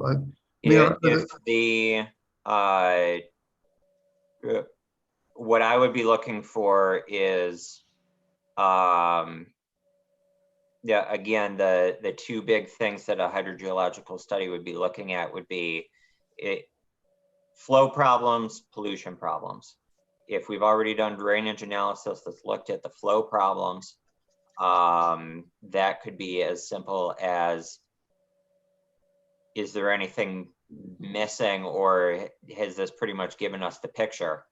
And then it would be, should we reasonably be concerned about pollution issues in a potential aquifer, on abutting wells, and or groundwater quality issues that could impact the environment. And again, I would be asking or suggesting that they at least just give a brief synopsis of, these are the potential concerns that we could have. These are the things that a study would look at. or alternatively, no state standards are looking at this. State standards wouldn't require monitoring for this. The likelihood of any negative impact is low enough that I wouldn't recommend spending the time and money and effort to prepare a study in this case. I think because it's theoretically at some point in the future, it could possibly be a water supply. We just don't know. It's one of those unknowns. That it is worth at least getting the opinion about the water quality issue. Well, this, in my mind, sort of goes back to the future versus present.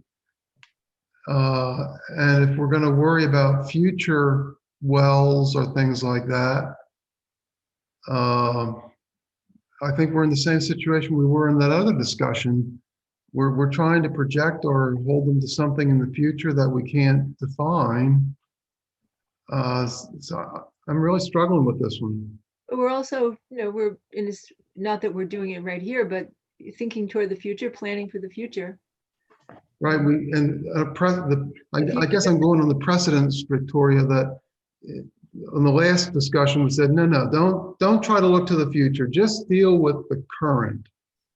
And so it seems like an anomaly to me. That's what I'm struggling with. But it's different in the sense that in the future, the water supply might be needed. It's a resource. That's all. Well, the other ones were future requirements too. I remain unconvinced, but let's just take a vote, Bob, and see where the sense of the board is. What I'd suggest. Lee or Betty, you have anything, opinions on it or statements? Not at the moment. No, I think just asking if a study's necessary is enough. Okay. Yeah, that's all I'm saying. Okay, so we have 1, 2, 3, 4, 5. So that is Lee wants an opinion. Victoria wants an opinion. Hal does Mr. not Chair, want- if you're doing a actually sense going to send out, then I would suggest a motion to request an opinion of a hydrogeologist at the applicant's expense. So moved. Second. Okay, that was Betty, a motion by Ms. Betty Smith and second by Ms. Baldwin, I believe. Yes. Okay, just double checking. Discussion on getting an opinion on a hydrogeology study. Hearing none, we'll do a roll call vote. Susan will do a roll call vote, please. Okay. Lee, Yes. Victoria, Yes. Betty, Yes. Hal, No. and Bob. No. But motion passes 3-2. Okay. Will town staff work that into contacting, I guess, CMA or associates or town We can engineer? start with CMA and see if they have somebody that they work with or would recommend. And I think it was suggested that we send a copy of the drainage study to them as far as once they're identified, and again, stress that we're just looking for an opinion as to whether it's warranted or not. Okay. That has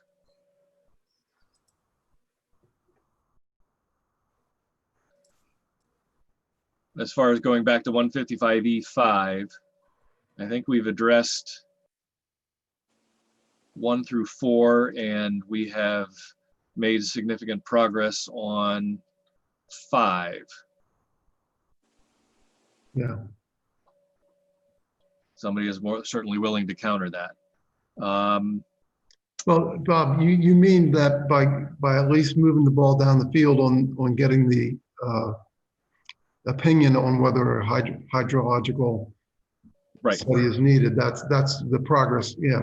That's the progress we made. Yeah. I think offhand that my understanding of it is where we're at with water and Roman 5 in specific, is that the drainage aspects have been addressed by this study between, you know, the applicant and the response by the town engineer, and they've come to commonality on them. The water, aspects of surface water flow. yeah, surface water quality is covered. I think we're looking at wanting to make sure that there is no impact to groundwater in terms of erosion or contamination. Okay. Let me pull back up.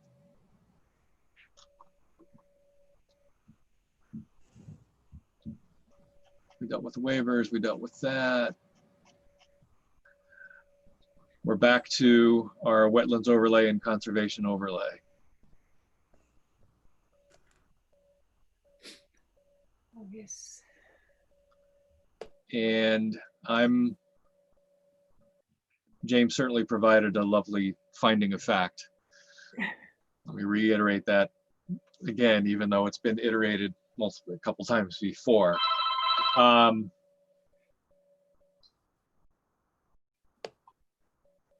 he even provided a professional opinion on this, which is also nice.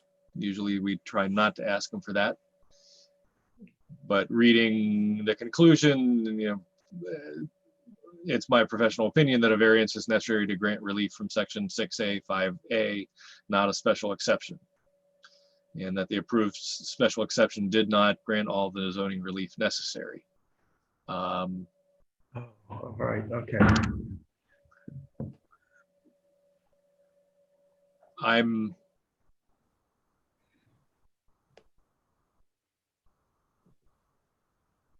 just reading all of this again.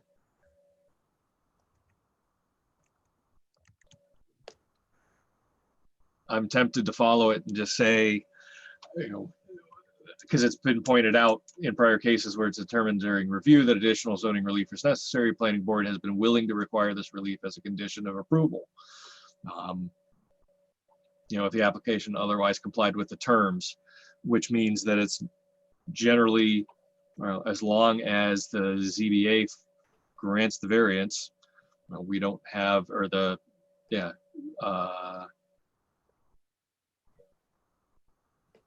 we don't have an awful lot. We're willing to accept that.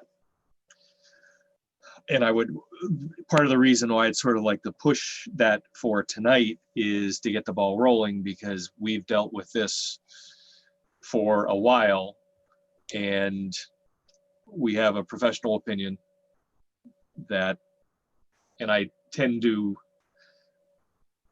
not know the level of detail. That's why we have professionals.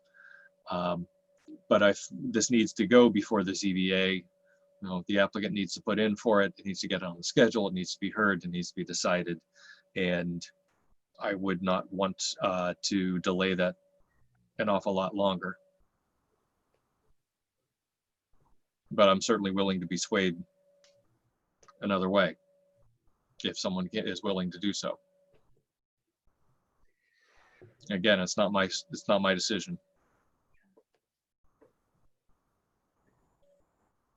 So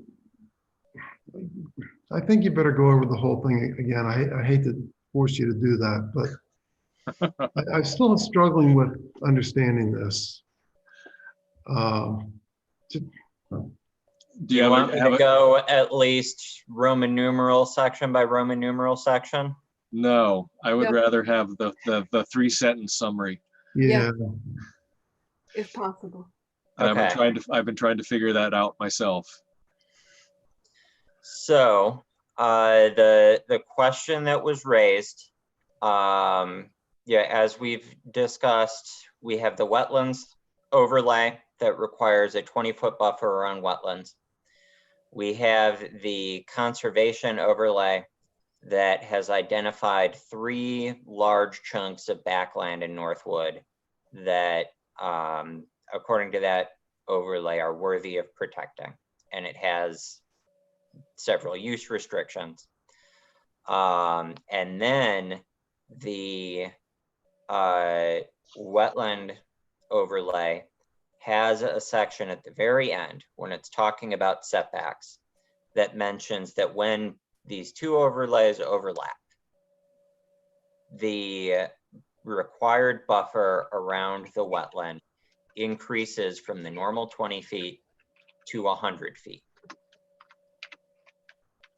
It also has language that makes it sound like, you know, where the normal buffer is a don't put a structure in it buffer, this is a don't disturb anything buffer in the 100-foot. So it's both a larger geographical area and it has stricter standards. So the question is, the applicant filed to the ZBA for a special exception to impact the wetland buffer area. And that special exception did not explicitly state that it needed relief granted in a 100-foot buffer. So essentially the question that you have to decide is, did that special exception that was granted by the ZBA grant all of the relief that was necessary? To put it in a different way, an application before the planning board either needs to completely comply with the terms of the zoning ordinance, or they need to have zoning permissions from the ZBA for the things that they don't meet. So what I was trying to answer was, one, the question of whether a special exception can grant relief in this situation, or whether they should always have needed a variance. And two, if a special exception could grant relief to this section, should the one that was granted be interpreted as having done the job? My conclusion was that based on the section hierarchy, so it's sort of all collies are dogs, but not all dogs are collies sort of a thing, that a variance was the necessary, that you needed a variance to get this relief, not a special. Looking at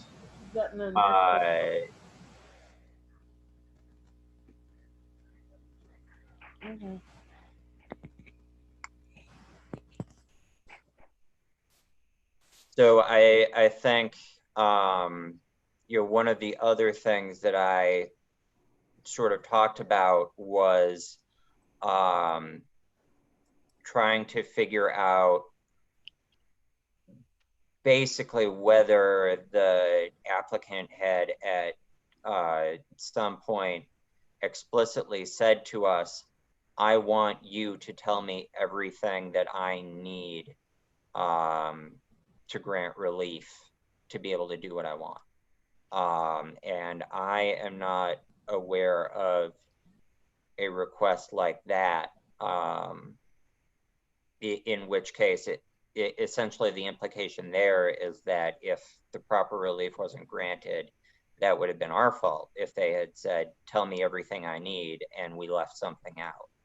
I'm not aware that, you know, that conversation was had, and that the full degree of relief was outlined in one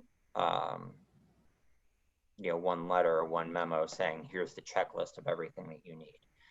I also think that, yeah, I didn't do a lot of historical research into every variance that the applicant cited on their plans. So they have noted on one of the sheets, you know, what permits or what ZBA relief has already been granted. And so, for example, we have a provision that you can't exceed, the noise on a property can't exceed 60 decibels at a property line. And while, so the implications for the site are both that you can't have it on any of the outside property lines, but also this is multiple parcels. So technically the literal enforcement of that provision is that it couldn't exceed at the internal property lines. That ZBA variance has been granted, and from what I could see, covered every one of the parcels. But I am not positive based on what I was able to see from some of those. It looks like one or two may have only covered part of the property. I didn't research it further. I left it as, you know, if we determine that they're going to need more ZBA action, we should probably take a look at everything, and this time make sure we have a complete list of what they need. So my ultimate conclusion was that I don't think that a special exception was the appropriate way to go for that provision of the joint overlays. I think that a variance is technically required for that. And the variance and the special exception have different criteria that are required. So we can't consider one to check the box on the other, so to speak. But I recognize that the ultimate decision is yours and not mine. Go ahead, Hal. I just want to make sure I understand the zoning board decision. It's their decision. Do you think, well, were they aware of the two different things? The ZBA, when it has a request for relief, does not look at your plan and say, right, you comply, or here's what you need to comply. They consider the merits of the relief that you have requested. So if an application for a special exception to impact the 20-foot barrier was all that was submitted, that's the only standard that they would have looked at.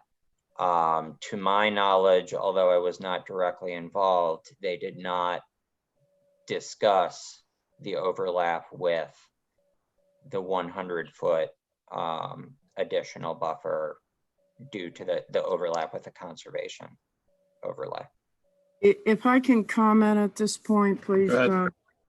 The notice of decision for that application with the zoning board reads, applicant seeks special exception to section 6A, 5B, section 4A, 4B to place structures within 20 feet of the edge of a wetland.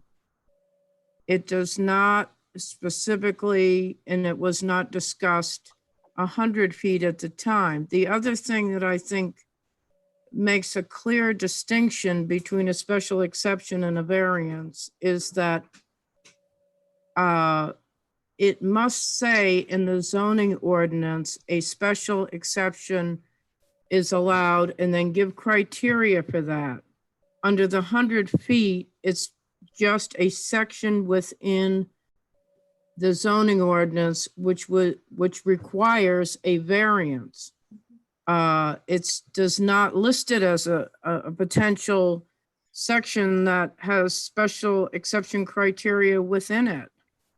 So I think that distinction as well makes it clear that it was never reviewed, nor was it, I mean, it wasn't even applied for under that section for 100 feet as a combined, and the case itself clearly shows that it was a special exception for the 20 feet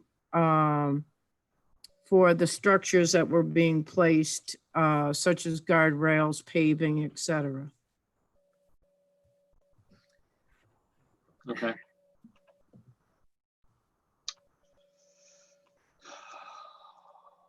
Does that help explain it a little bit, Hal? Well, I was timing it. That was more than 3 minutes, James. I was looking for 3 sentences. Yeah, I think that was the request that I knowingly just blew right past. Yeah, that's But okay. it worked though. It was good. It worked out. And Linda as well. Yeah, It was, a lot of good information. yes. Yes. I don't think it was foreseen, but Okay, we but have it now.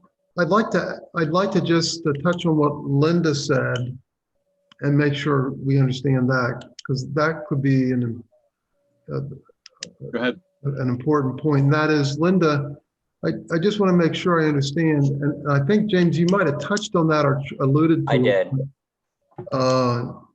I think Linda was basically just confirming they got a special exemption, but there is only one option, and that's a variance. Is that correct? Yes. Right. So that's why I was going into all of that section hierarchy and where is it in the outline. I was trying to figure out, since there are special exception in the wetland exception criteria don't apply to that additional 100-foot buffer, which would mean only a variance could grant relief. Yeah, so now the related question for Mr. Holden is, was the variance to build a structure, or was it to disturb the land so you can, you know, what was the basis for requesting in this case, the exception? Well, we wanted to cross the wetland. And when you read it, it says you have to get a special exception to go through the buffer. And I guess we never thought that we could get a special exception and build a road within 20 feet of the water, the wetland, but not build one within 21 feet of the wetland.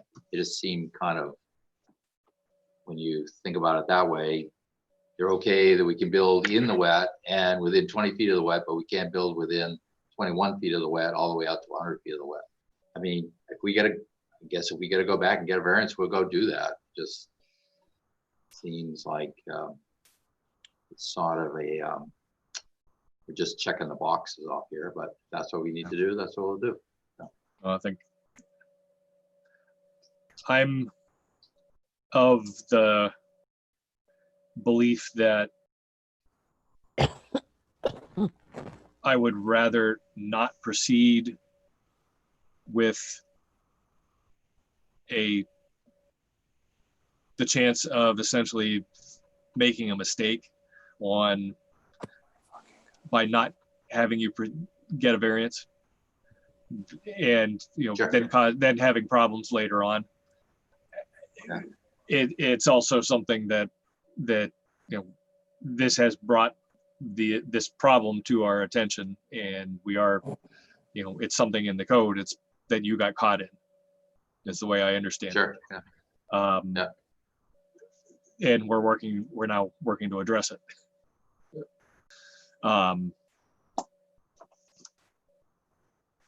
Okay, so let me see, any further discussion on this from anybody? So I think what I would suggest, I don't with all of the other state permits. Oh, I see what you're saying. So we don't necessarily have to hold up our deliberative process. Right. No. Yeah, that was. Right, my and biggest- because this was sort of this is an issue of confusion with the code, and this has already been a very long review process, I am supportive of making it a condition of approval. I would not suggest holding up our process until they have the variance in hand. Yeah, it does seem, well, we shouldn't, I personally shouldn't speculate on what I think the zoning board's going to do. So, but I think, yes, that's a reasonable way, James. That way we can continue with our thoughts, and then everything is lined up for them to tee it off and move it forward. tee it up, I should say, sorry. So since we don't need a motion, we do need a sense of the board. Do we have a sense of the board as to how they want to proceed? Seems reasonable to me. Yeah, Bob, I support what you said.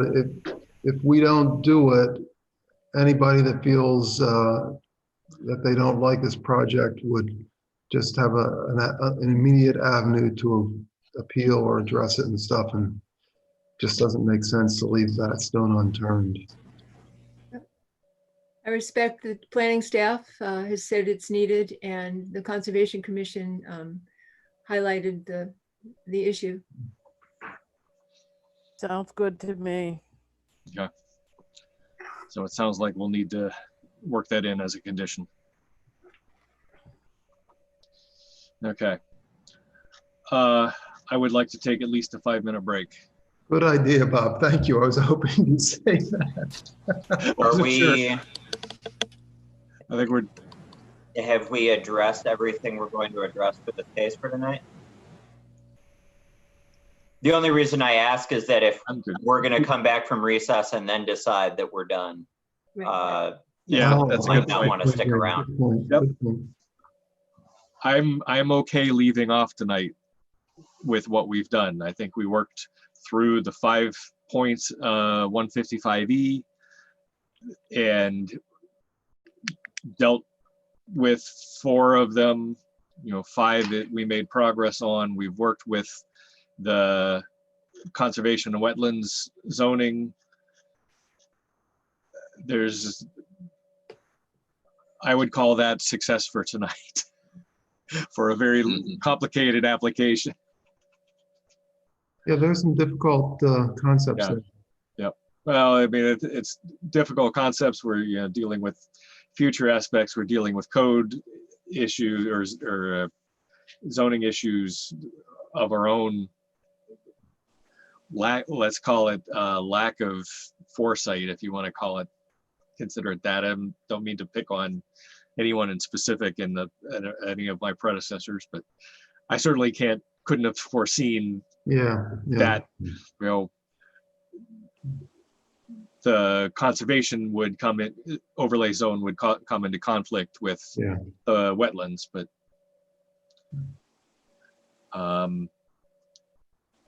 other than that, I'm okay with, I think we addressed much of the remainder of the revised site plan review comments or staff review comments. Yeah, actually, Bob, I was going to ask that question.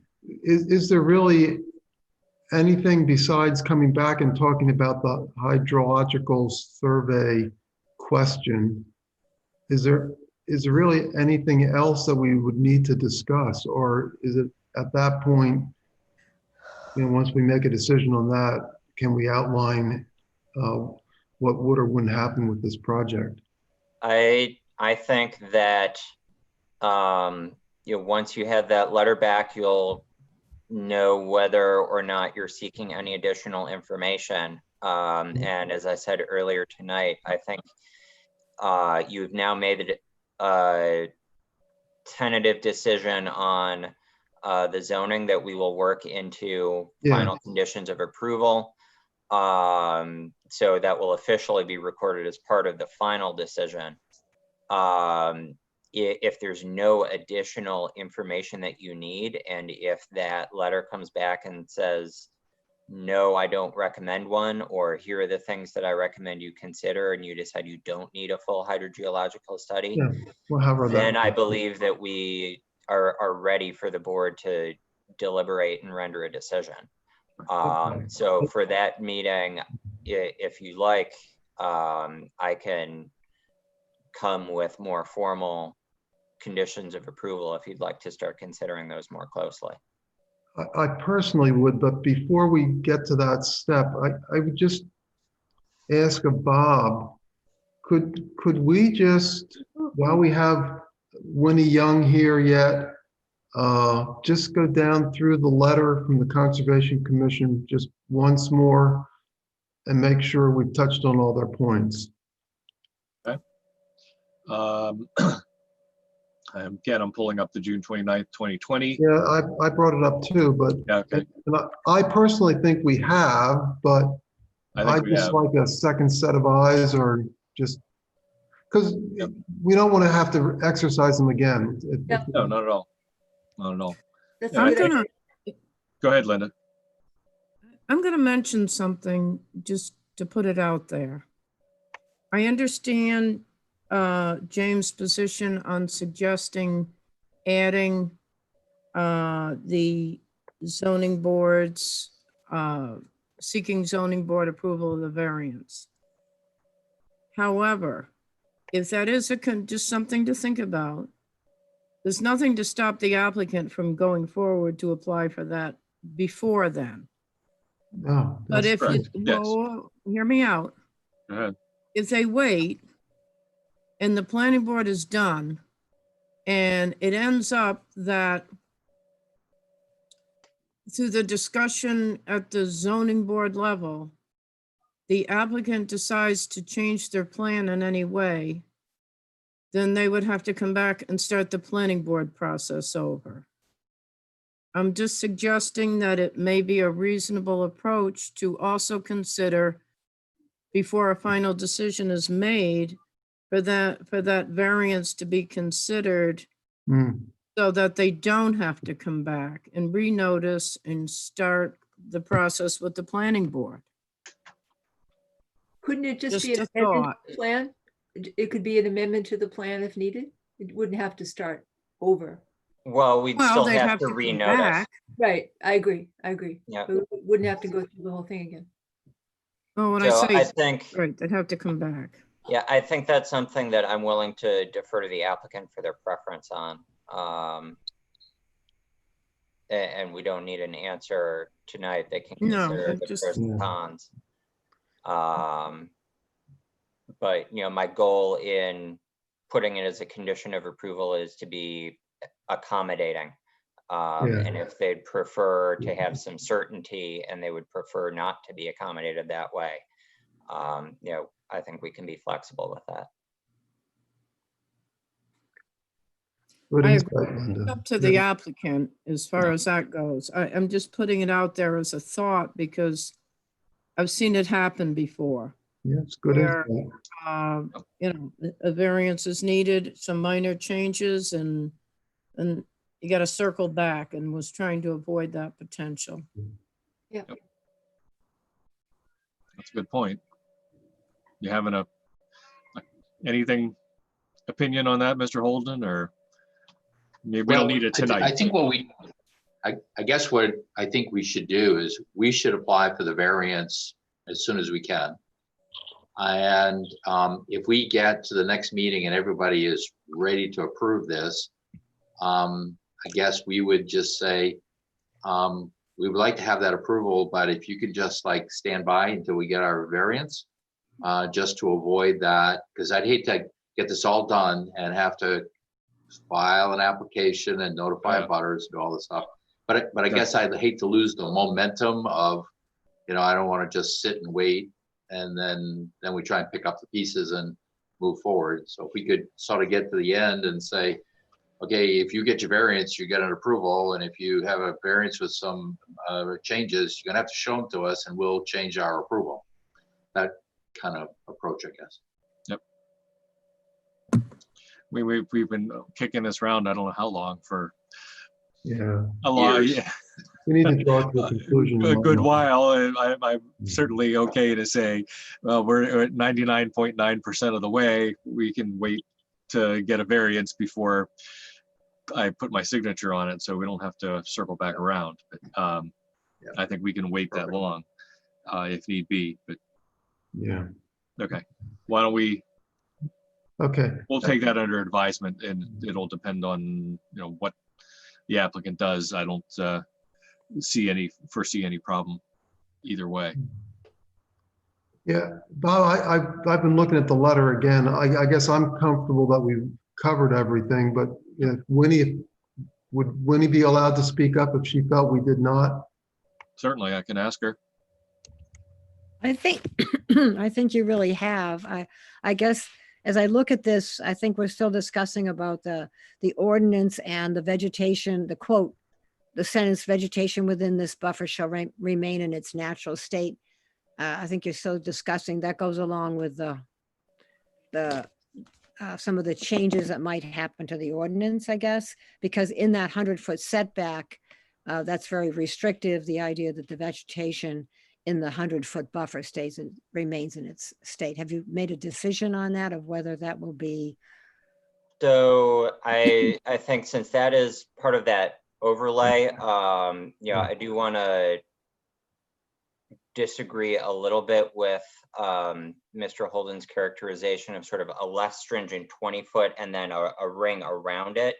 Since we interpret the 100-foot buffer as being stricter, it is a stated provision in our ordinance and a generally understood principle in land use and zoning, that when two different provisions conflict, the stricter applies.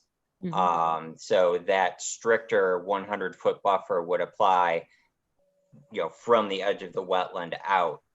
In that case, the less stringent 20-foot buffer really isn't an issue.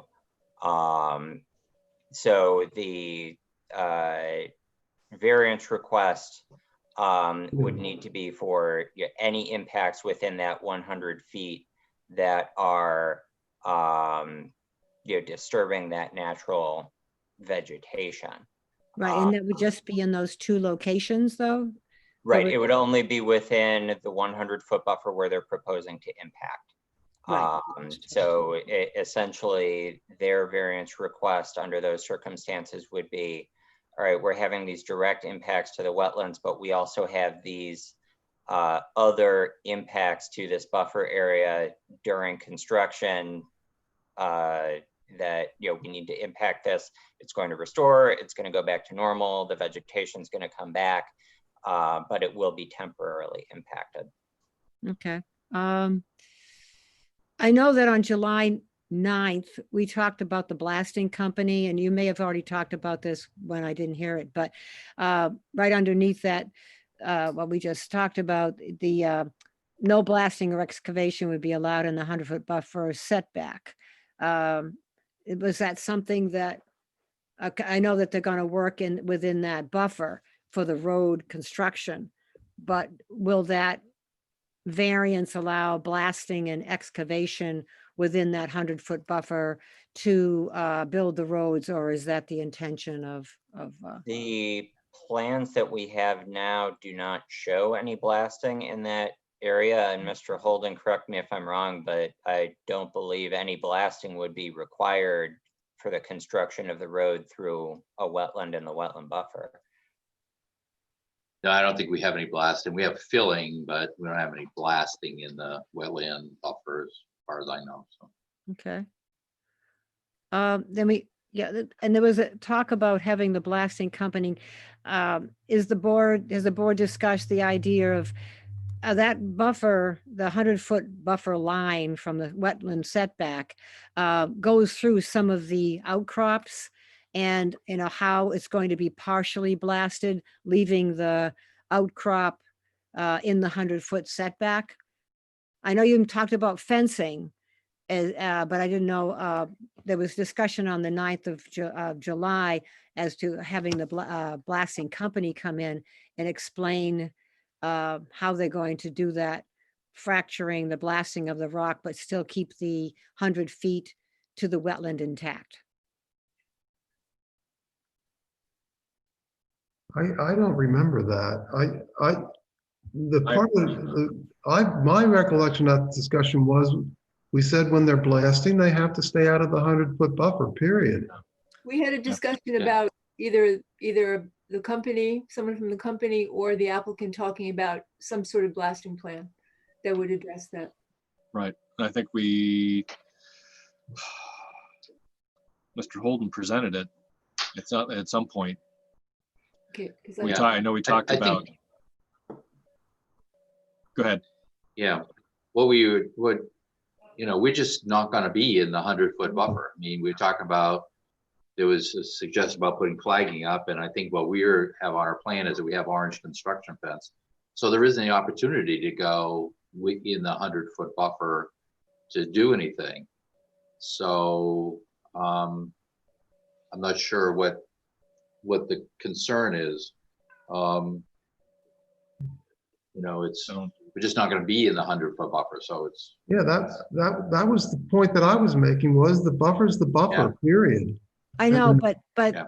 it seemed, and I don't know blasting, okay, forgive me on that, but there, that line with a 100-foot buffer where the fence is going to be, the orange fence, that runs through an outcrop, some of the outcrops, and in that spot, so part of that outcrop can be blasted, but part of it, you know, that's in the buffer doesn't get blasted, but that's easy for the blasting company to do. They use mats or something. Somebody said on July 9th, something, well, probably they'll put mats down, and so that outcrop will only be partially blasted. yeah, the way, if you drive down the interstate highway, you see all these ledge outcrops. And what they do is they drill holes and they put explosives in the holes, and they drill a line right along where the blasting is going to stop. And then from there, say on a highway out into the middle of the road, they just fill it full of holes and they put explosives in all those holes. So the line of drilling that is along the border is the last place where the blasting can occur, because there's no more holes, in our case, into the 100-foot buffer. So the blasting goes where all the holes are, but it doesn't go where there were no holes and no explosives. So it's a pretty simple process. You know, they can make the slope vertical. They can make the slope on a slope, you know, where that line is. And that's why you see vertical faces on interstate highways where they blasted is they've just drawn a line on the ground and drilled the holes there, and everything in the highway gets blown up and the rest of it stays there. So it would look like that if we made it vertical. We're not going to make it vertical, we're going to make it slope, but it's Right, it's a okay, pretty simple process. So it's Okay. not difficult to do. all right, okay. That answers that. We already talked about the blasting not in the buffer. We talked about the stumps.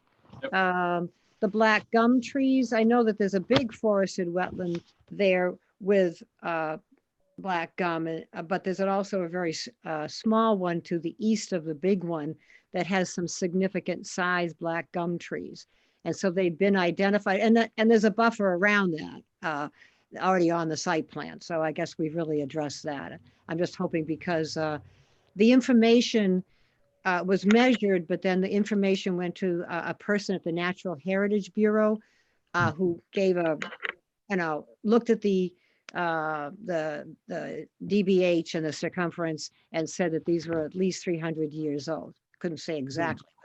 So we're hoping that those will, and they're within the buffer. I mean, they're within the wetland, so I guess that's been addressed. And hydrogeology, I know that the town engineer, planning board has explained about the town engineer being the third-party review and checking things. So, and I guess there's not going to be any wording at this point for a conservation easement. It's just that in the future there will be one. So that was the last comment. Okay. So it looks good. Thank you. Okay. Winnie, thank you for all the Thank you. effort on that. Oh, and thank you. and your diligence. Oh, thank Thank you you. for listening. That's good. Thank you so much. Thank you for all the work you guys do. Yeah, well, we just wanted to make sure we covered all your points. It's really, Well, thank you for Exactly. asking for that's good. Okay. So I think we're at the point where we're at a good stopping point for tonight, at least. You know, we've got some significant progress. We need to hear back from a hydrogeologist as to whether they need to, for an opinion. Mr. Holden's gonna make a decision on how he wants to proceed with the ZBA. I would say we're about ready for a break. I am. Can Sounds we good. do a motion before the break then? Do we need a motion? Oh, continuance, yes. Sorry. Jack. Yes, I would. Do we have a request for continuance? Do we need one? I think it's ongoing, isn't it? We have one that's good through October 22nd. Okay, that's what I thought. So I would entertain a motion to continue case 1813 and 19-20 to October 22nd, what is our next regular scheduled meeting. Is there a chance the hydrologist will report back before then? Or do we just want to? It's possible. 2 weeks on any of these letter kind of things is kind of tough. Okay, yeah, it's fine. No takers? So moved. Second, Second, Okay, motion by Ms. Parmalee, second by Mr. Kreider to continue the case to October 22nd. Discussion on the motion? Hearing none. All those, Susan will do a roll call vote, please. Okay, Hal, yes, Betty? Did she leave? No? No, there she Betty, is. you awake? Betty? Hmm, I don't see Betty. I see her. She Oh. looks, Some video. It might be stalled out. That happens sometimes. Yeah, it could be. Yeah, she didn't make the motion. oh, Yeah. yeah.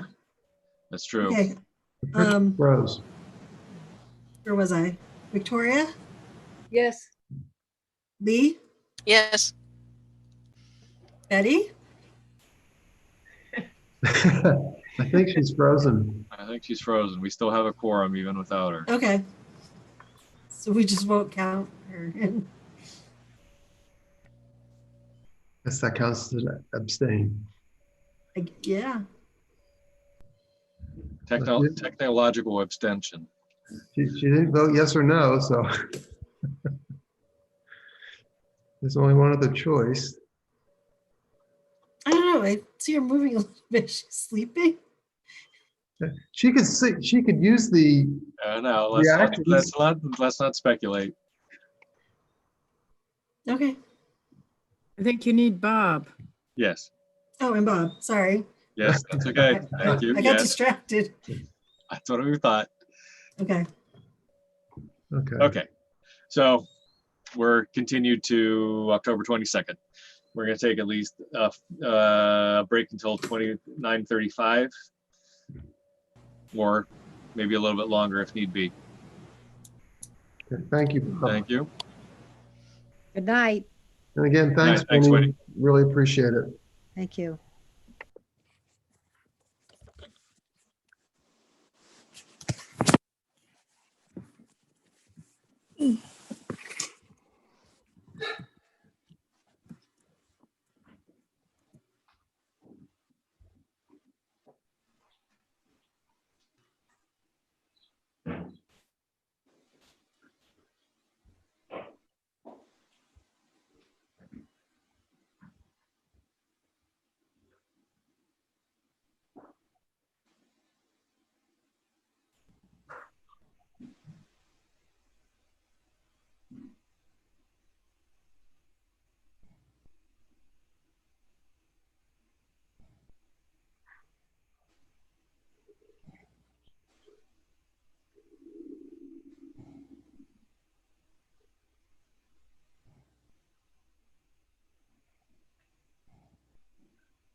A new item of business except to continue or with a motion after a certain time. Did we set that time at 9:30 or did we set it at 10?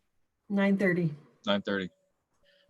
So in my understanding, so under that, we would have to act on completeness on new applications anyway. And as I put in my staff report, if we're doing the 2 meetings on new items of business so that we can get written comments in the interim, I think apart from a quick introduction, if the applicants are here, yeah, that we would sort of have introduction, any initial questions, and then completeness and continuance for the new business anyway. Right. So I don't know that we necessarily needed a motion to take anything up as long as we are, you know, moving forward with that. Everything else is being continued or accepted as complete and continued. Yep. Next Yeah, we did stick it. I have to put the cat away because he's not happy that I'm still on a meeting. It's okay.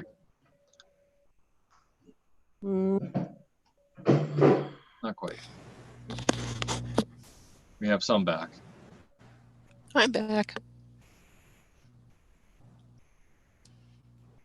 I'm back. Okay. We have at least a quorum back. have we any progress or updates on 19-6 Joseph Carter Father and Family Trust? Either the last time or the time before that we discussed this, we were talking about the your request for feedback that DOT had made, and I said that I had reached out. I have not heard anything at all regarding this case from anybody, including any acknowledgement that that email was received. So I have no updates. I don't know if Linda or Susan have No. heard anything. You haven't heard anything from the applicant? Nope. So we haven't heard anything from the applicant. We haven't heard anything from DOT. Correct. Correct. So yeah, they were requesting information from us that would inform whether or not they issue the driveway permit. I sent them as much feedback as I was able to get, and I haven't had an acknowledgement of it. I haven't heard from them that they have issued the permit, that they've taken it under advisement. Could we maybe just reach out to them with a ping to say anything? You know, did you get it? Are we waiting? Just, I would rather. Yeah, I can at least check with them. I don't think it has to be elaborate. It's more that we have some, that we know that either they've received it or, you know, Yep. acknowledgement that they have. I would rather do that than not. At least we have some kind of progress or some kind of contact with them. I don't mind not having information, but as long as it's not something that we are stalling. That being the case, I believe we have an outstanding request for continuance until information is further heard. So I would entertain a motion to continue Carter, or case 19-6, Joseph Carter Father and Family Trust to October 22nd, 2020. So moved. Second, Okay, motion by Ms. Baldwin, second by Mr. Kreider. Discussion? Hearing none. Susan will do a roll call vote, please. Lee, Yes. Al, yes, Victoria, Yes, Betty, Yes, and Bob. Yes.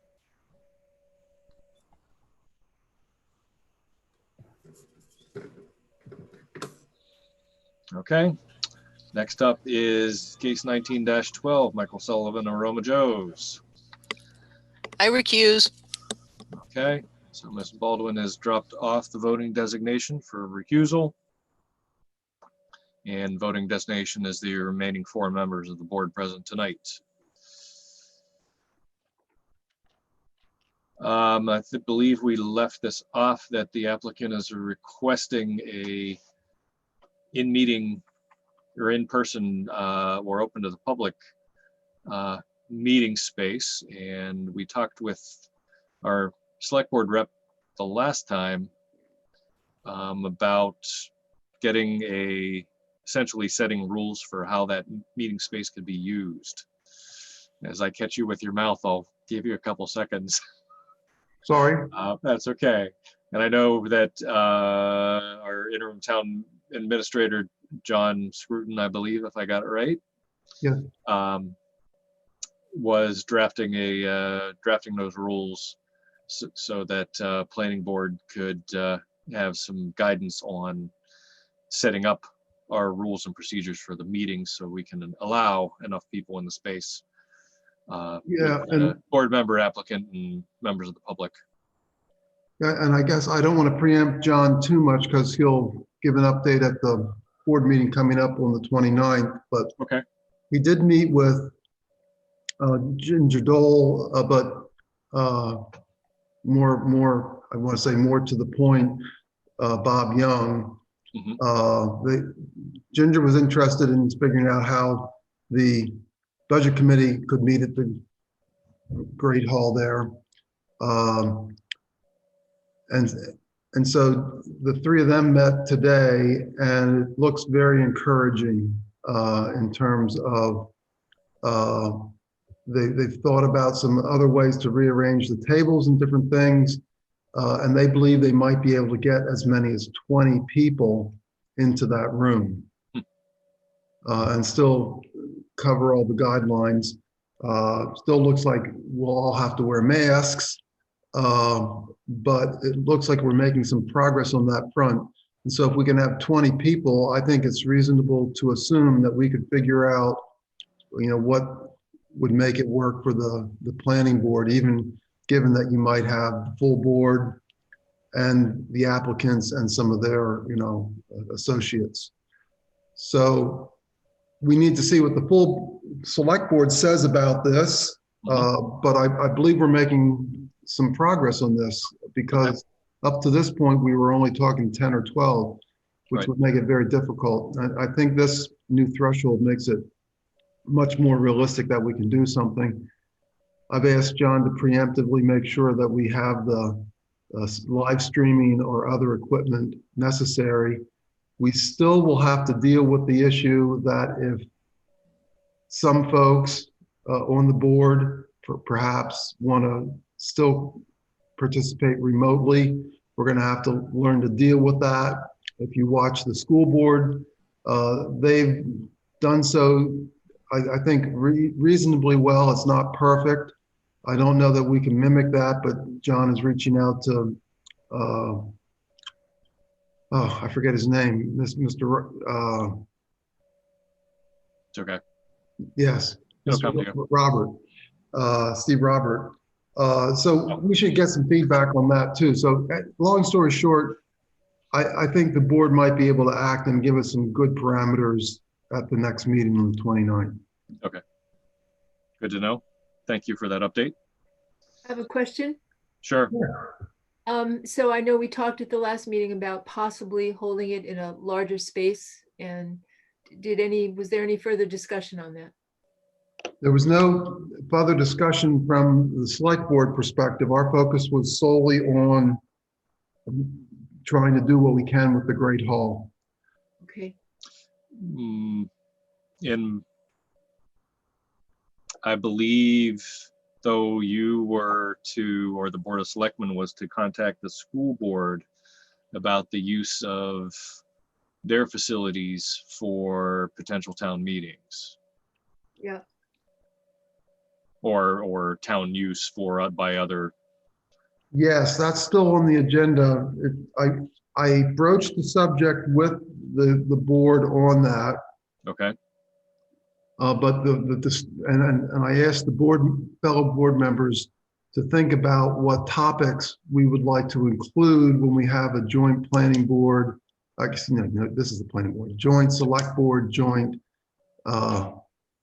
select board, school board meeting. So that would be one of my items, but that's on the agenda also for the 29th. Okay. Okay. Can I ask, I'm really interested to know how, and I'm not saying I'm doubting this, I just trying to understand how we can fit more people in the town hall now. And I think we still don't have a ventilation system, and that's not expected, so. Yeah, and Victoria, I think you're certainly raising a question. I think a good question. I think originally we were very conservative. We didn't really know a lot of details in terms of how the transmission was and what all the different parameters were that we needed to think about. Also, I don't think we were at the point where we were willing to rearrange anything. And so the previous limit of 12 folks was based on a couple of different parameters. Primarily, one of the ones was not rearranging stuff. I think John's comfortable at this point with rearranging, as is Bob Young. And they've been in there measuring and working out the distances and stuff. And I'm not the expert and I'm not going to pretend to be. I trust that John and Bob, who is our emergency coordinator, have more knowledge and can give us the right answers. Thanks, Hal. Okay. That being said, the applicant is here. It sounds like we're making progress, Mr. Sullivan, on getting you back into that space. I'm glad to hear that the Board of Selectmen has made some progress on how we can do so, because I'm sort of stuck until they set they're the ones who set the rules for how to use the space, and I'm stuck until I get something from them. But it sounds like we'll have that on Tuesday. Well, we'll at least have the board's opinion on that. The board's opinion on it, something. Okay. That being said, are you still at the point where you prefer to have an in-person meeting? I am. I would like Okay. to, I've sent in a continuance. Okay. So on that continuance, I referenced that I'm actually working with the New Hampshire Department of Transportation and looking at how we could potentially add to this project to take away some of the impact on Route 4 out front. So as soon as I know a little bit more what direction that's going to go, I think by next meeting I'll have some more information on that. So because of that, and that I would like to have an in-person meeting for any final process anyway. So did you not get my continuance? It's probably came to town staff, and as long as town staff has it on file, that'll be fine. It looks like James is looking for it. Yeah, so.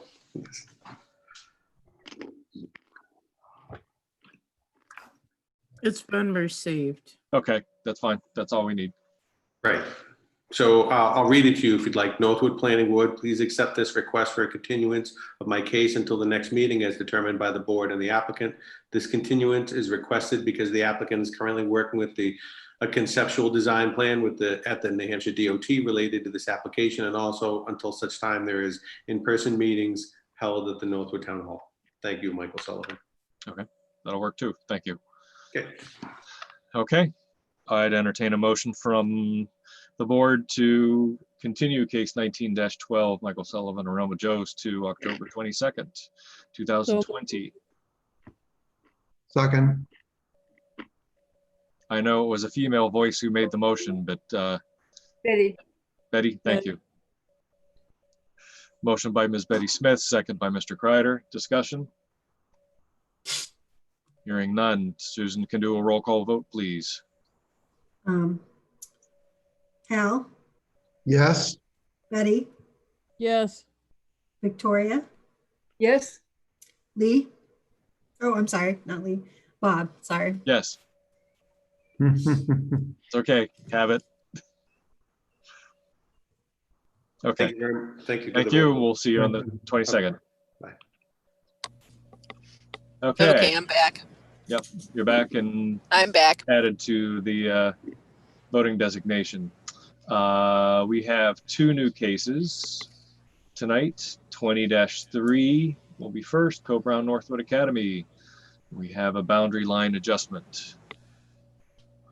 Mr. Sargent, welcome back. Hi. Because we have adopted some rules for trying to avoid extremely late evenings. What I'd like to do is essentially call your case, give a brief overview, and then we will check it for completeness and most likely make a motion to continue so we can get public comment, because we're on a two-round meetings, essentially opening it, finding for completeness and overview, questions from the board, and that opens it up for public comment if anybody wants to. And then the next meeting, we get a chance to address public comment. So why don't I would entertain a motion for completeness for case 20-3. So So moved. moved. Nope. I'll second. Okay, second, or motion by Ms. Betty Smith, second by Mr. Kreider. Discussion? Hearing none. Susan can do a roll call vote, please. Lee, Yes. Betty, Yes. Hal, Yes. Victoria, Yes, and Bob. Yes. Okay, we found complete. Usually I would trying to find my email for this case for the abutters list. Does one of town staff have it handy? If they'd be willing to read it?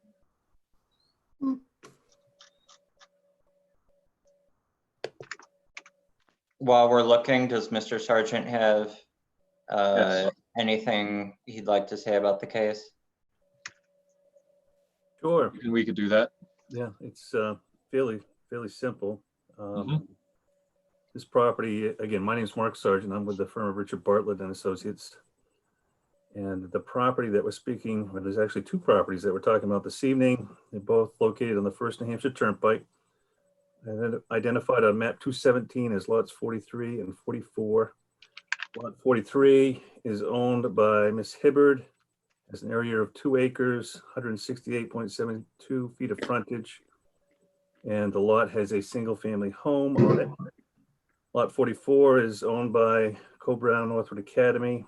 Has an area of 36 acres, 47.4 feet of frontage, and the lot is currently vacant. What we found when we did a survey out there, that there was a slight encroachment of the Hibbard property onto the Co-Brown property, or the Hibbard house onto the Co-Brown property. So what they would like to do is an exchange of an equal amount of land between the two properties while maintaining the same amount of frontage, so that there'll no longer be the encroachment. To accomplish that, there'll be 51 square feet of lot 44 to be annexed to lot 43. Shown on the plan, I did kind of a little blow up of each section, and an equal amount in the rear of lot 43 to be annexed to lot 44. Right. And you'll note, looking at the plan, the driveway also for the Hibbard property is located on the Co-Brown property, but Co-Brown is going to provide them with an easement to maintain the driveway as is. And that's it. Okay. I have found only the town or the staff reports in my email on this. I just forwarded, Oh, you did? That's what I. yeah, I just I heard. sent Okay. you, Thank you you. should have the whole application. We've seen the drawings. I know we've seen them. They're out in my car. Got the Oh, abutter sorry. So I was, but I was trying to, I figured there was an electronic copy somewhere. I just couldn't put my Sorry. hands on it.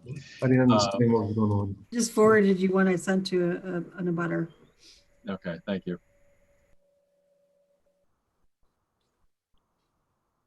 The one thing I wanted to say about the staff report, I have no idea. So I am presuming that nothing will change about the way that driveway is being used. But I have no idea whether DOT would look at making that easement official, since it's technically a driveway on lot 44, and now it's legally going to be accessed by 43, as to whether they would want a driveway permit or not. Is that up to Have us? Jane? you, technically, as to whether they want a driveway permit or not, no, that's up to them. So we frequently, for a case like this, would just take a written confirmation that they don't need an updated Right. permit. Right. And I think that would probably be best. Mr. Sargent, have you reached out to them or heard anything about this from them? I haven't, because I don't feel that it's necessary. It's not a change of use of the driveway. And it's not a change of location or width or size or length. So I have not, but if the board so desires, I can. Well, let's just double check. Based on what I saw, it didn't look like anything was changing out at the road. Is that indeed the case? That's correct. Nothing, the frontage is remaining the same and nothing is changing from a development standpoint. The only potential concern I could see is that by making the easement official, since that's the access point on lot 44 as well, it's now officially going to be accessed by two properties. But I can obviously see from a usage standpoint, nothing's going to change. The people who are using it are lot 43. And it's going to continue to serve that house, I'm sure, exactly as it has been. Yeah, they're not going to change where they're driving into the lot. Yeah. Yeah. I mean, we don't have jurisdiction over it, so I don't even know if we could require it. We can only tell them, you know, I mean, I guess for state subdivision, again, I'm assuming that one is not needed because it's de minimis numbers like for like. The last time I reached out to them for clarification, they said it's technically not the amount of land, it's the quality of the land, but I'm assuming that 51 square feet, that's a 5 by 10 box. That's so small that I can't imagine the quality of one 5 by 10 box compared to another would change much of anything. we're not changing the lot size. We're Right. just swapping land. Exactly. Changing the angle. Yeah.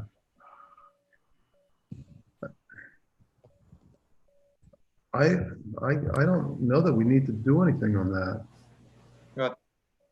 Yeah. Susan, I'm sorry, I did not get either of those emails. I saw where you forwarded a PDF, but the PDF wasn't available. Oh, there it is. Yep, I got it. Okay. Okay. I think. Yes. Okay. As long as I can read it. Okay, there we go. Thank you. I can read it. Huh. That's weird that it showed up in one place and not the other.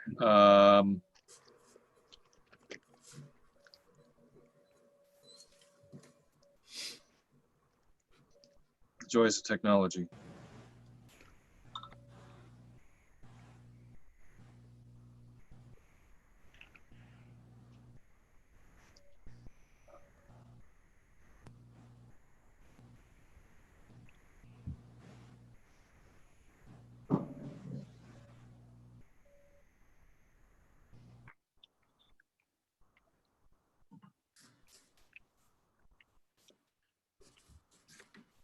I just got to find the abutters list in this.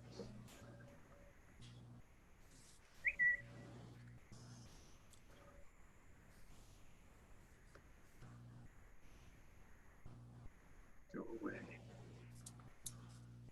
See attached.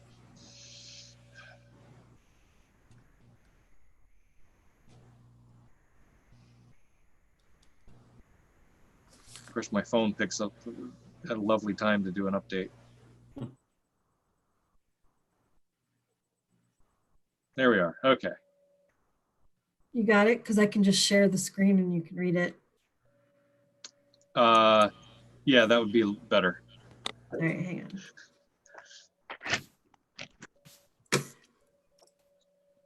I don't know why it's not coming up on my computer, but it did come up on my phone, which is just odd. Now I have to find it. I think it's at the, oh, and it's Oh, sideways. there it is. There it is. It finally came through. Okay. Now I got it. And Thank you. it's sideways. That's okay. I can deal with that as long as I have something to read.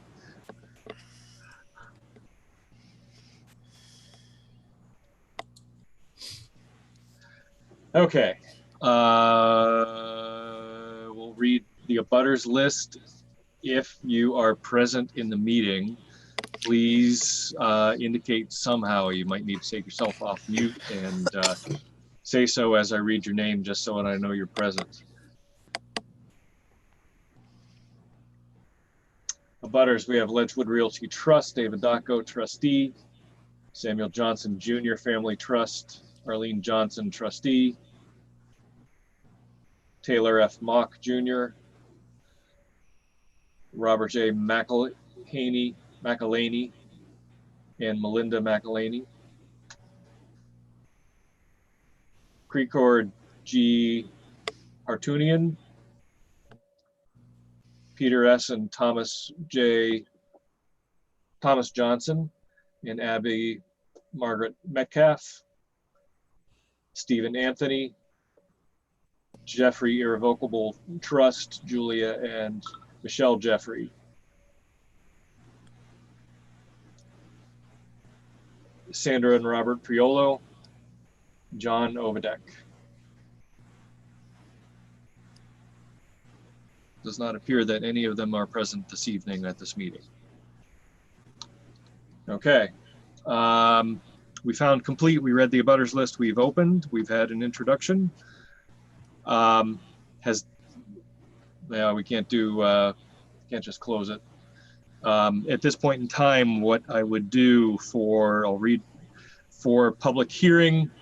We are now at a 2-meeting minimum for applications for members of the public. If you have comments on this application, please send them to town land use staff at town hall, preferably electronic by email, and we will read them into the record at our next meeting.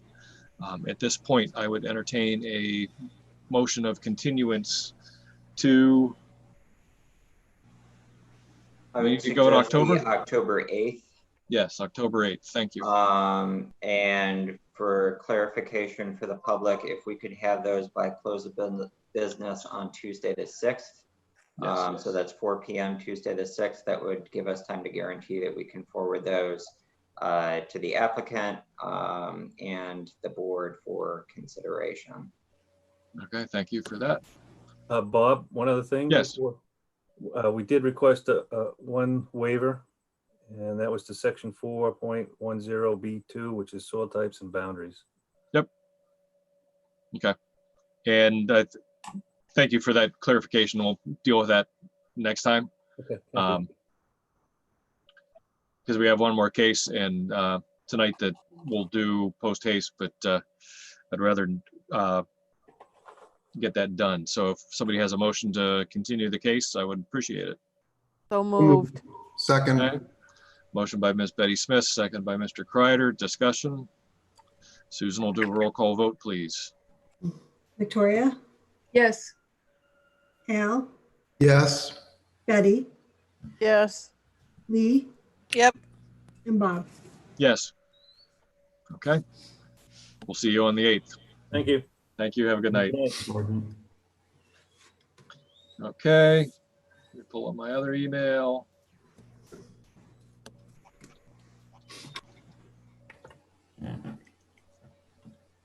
No, that's the same one.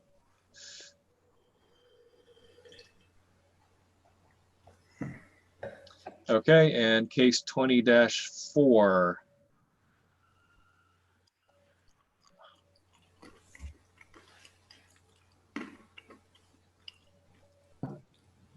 Is up next.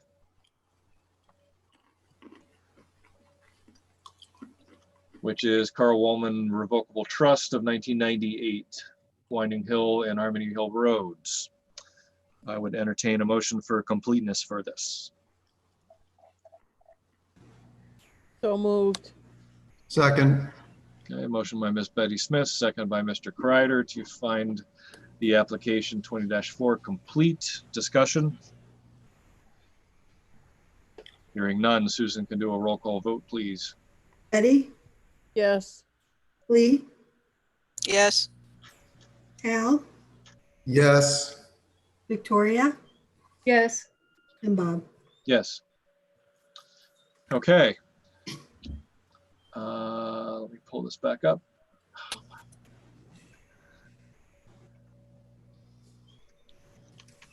Sorry. Technological difficulties.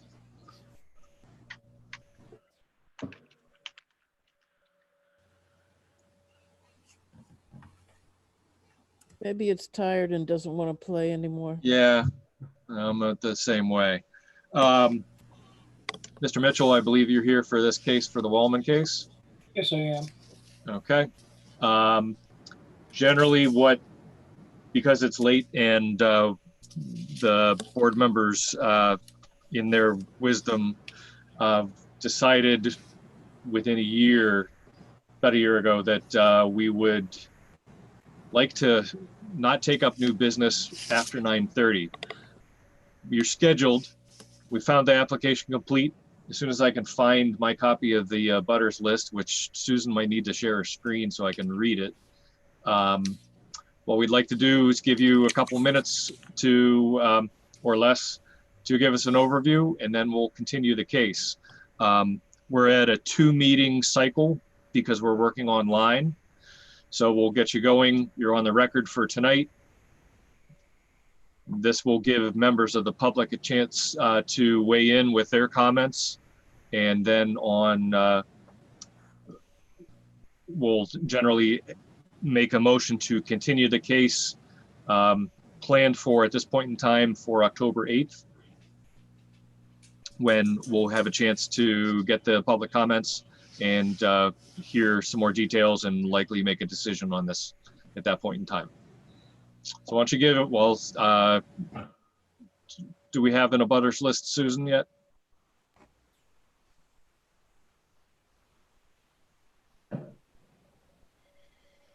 Or James or Linda?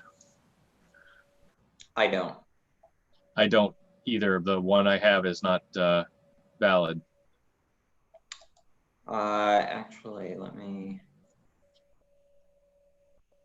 I don't believe I do, but let me check. Hang on, I just had it and now I don't have it. Okay, that's what I did, is I closed it and by mistake, and I can't find it again. Here it is.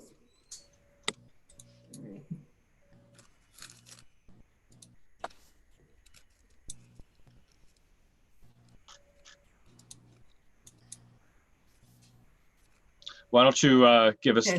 there Hold we on. go. Okay, I gotta scroll down to it again. yep, sure, This one isn't sideways, so. that's okay.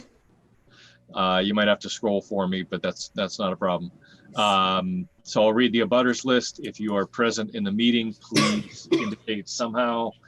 Take yourself off mute and yell, raise your hand if you're present. As I read your name: Johnson Bodelson Revocable Survivors Trust, Karen Wright, Karen L. Wright, Neil S. Kendall, Zachary and Brittany Goodale, Shannon Marie Wright, State of New Hampshire, Joseph McCaffrey, Mark L. and Michelle L. M. Minisali, excuse me, Town of Northwood, Mr. Kreider representing us, them, Stephen R. and Hillary G. Hayes, Pamela L. and Brian E. Young, the Ackman Revocable Living Trust of Dover, Jason A. Burby of Northwood. And I heard no one else, no one present. Okay. Thank you for that, Susan. Mr. Mitchell, why don't you give us a quick overview of what you want to do? Sure. These are 2 existing lots owned by the same person. They're both under conservation easements. They're being used for agricultural and forestry uses. Lot number 1 is currently 141 acres, and lot number 2 is 23 acres. They're both on tax map 228.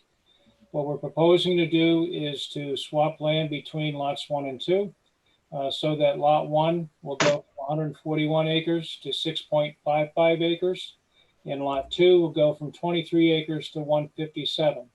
Lot 2, the 23-acre lot, is landlocked to the rear of the existing Lot 1. And both have frontage on town roads. And the proposal is really to do some, move the lot line along a stone wall so that we can have a agricultural piece which fields in the front along Winding Hill Road. Okay. There are no proposed improvements that are being done with this proposal out there. So it's really just a lot line adjustment along with the same owner. Okay. Sounds good. Thank you very much. At this point, I'll reiterate for members of the public, if you have comments on this application, please submit them preferably electronically to town staff by Tuesday, October 6th, close of business, or 4 o'clock, was it? Yep, Okay, 4 p.m. 4 p.m. And they will be incorporated into the record on the 8th. At this time, I will accept the motion to continue this case 20-4 to October 8th. The one thing that I'd like to just state for the record, there are 6 waiver requests for this. Most of them are related to details to be shown just due to the large scale of the plan. And we can take comments on those and act on them at the next meeting. Yep. Okay. I know somebody moved. I think Me, that's you. Betty. Motion by Ms. Betty Smith, I'll second. second by Mr. Kreider. You got to keep up your pattern here. To continue case 20-4 to October 8th. Discussion.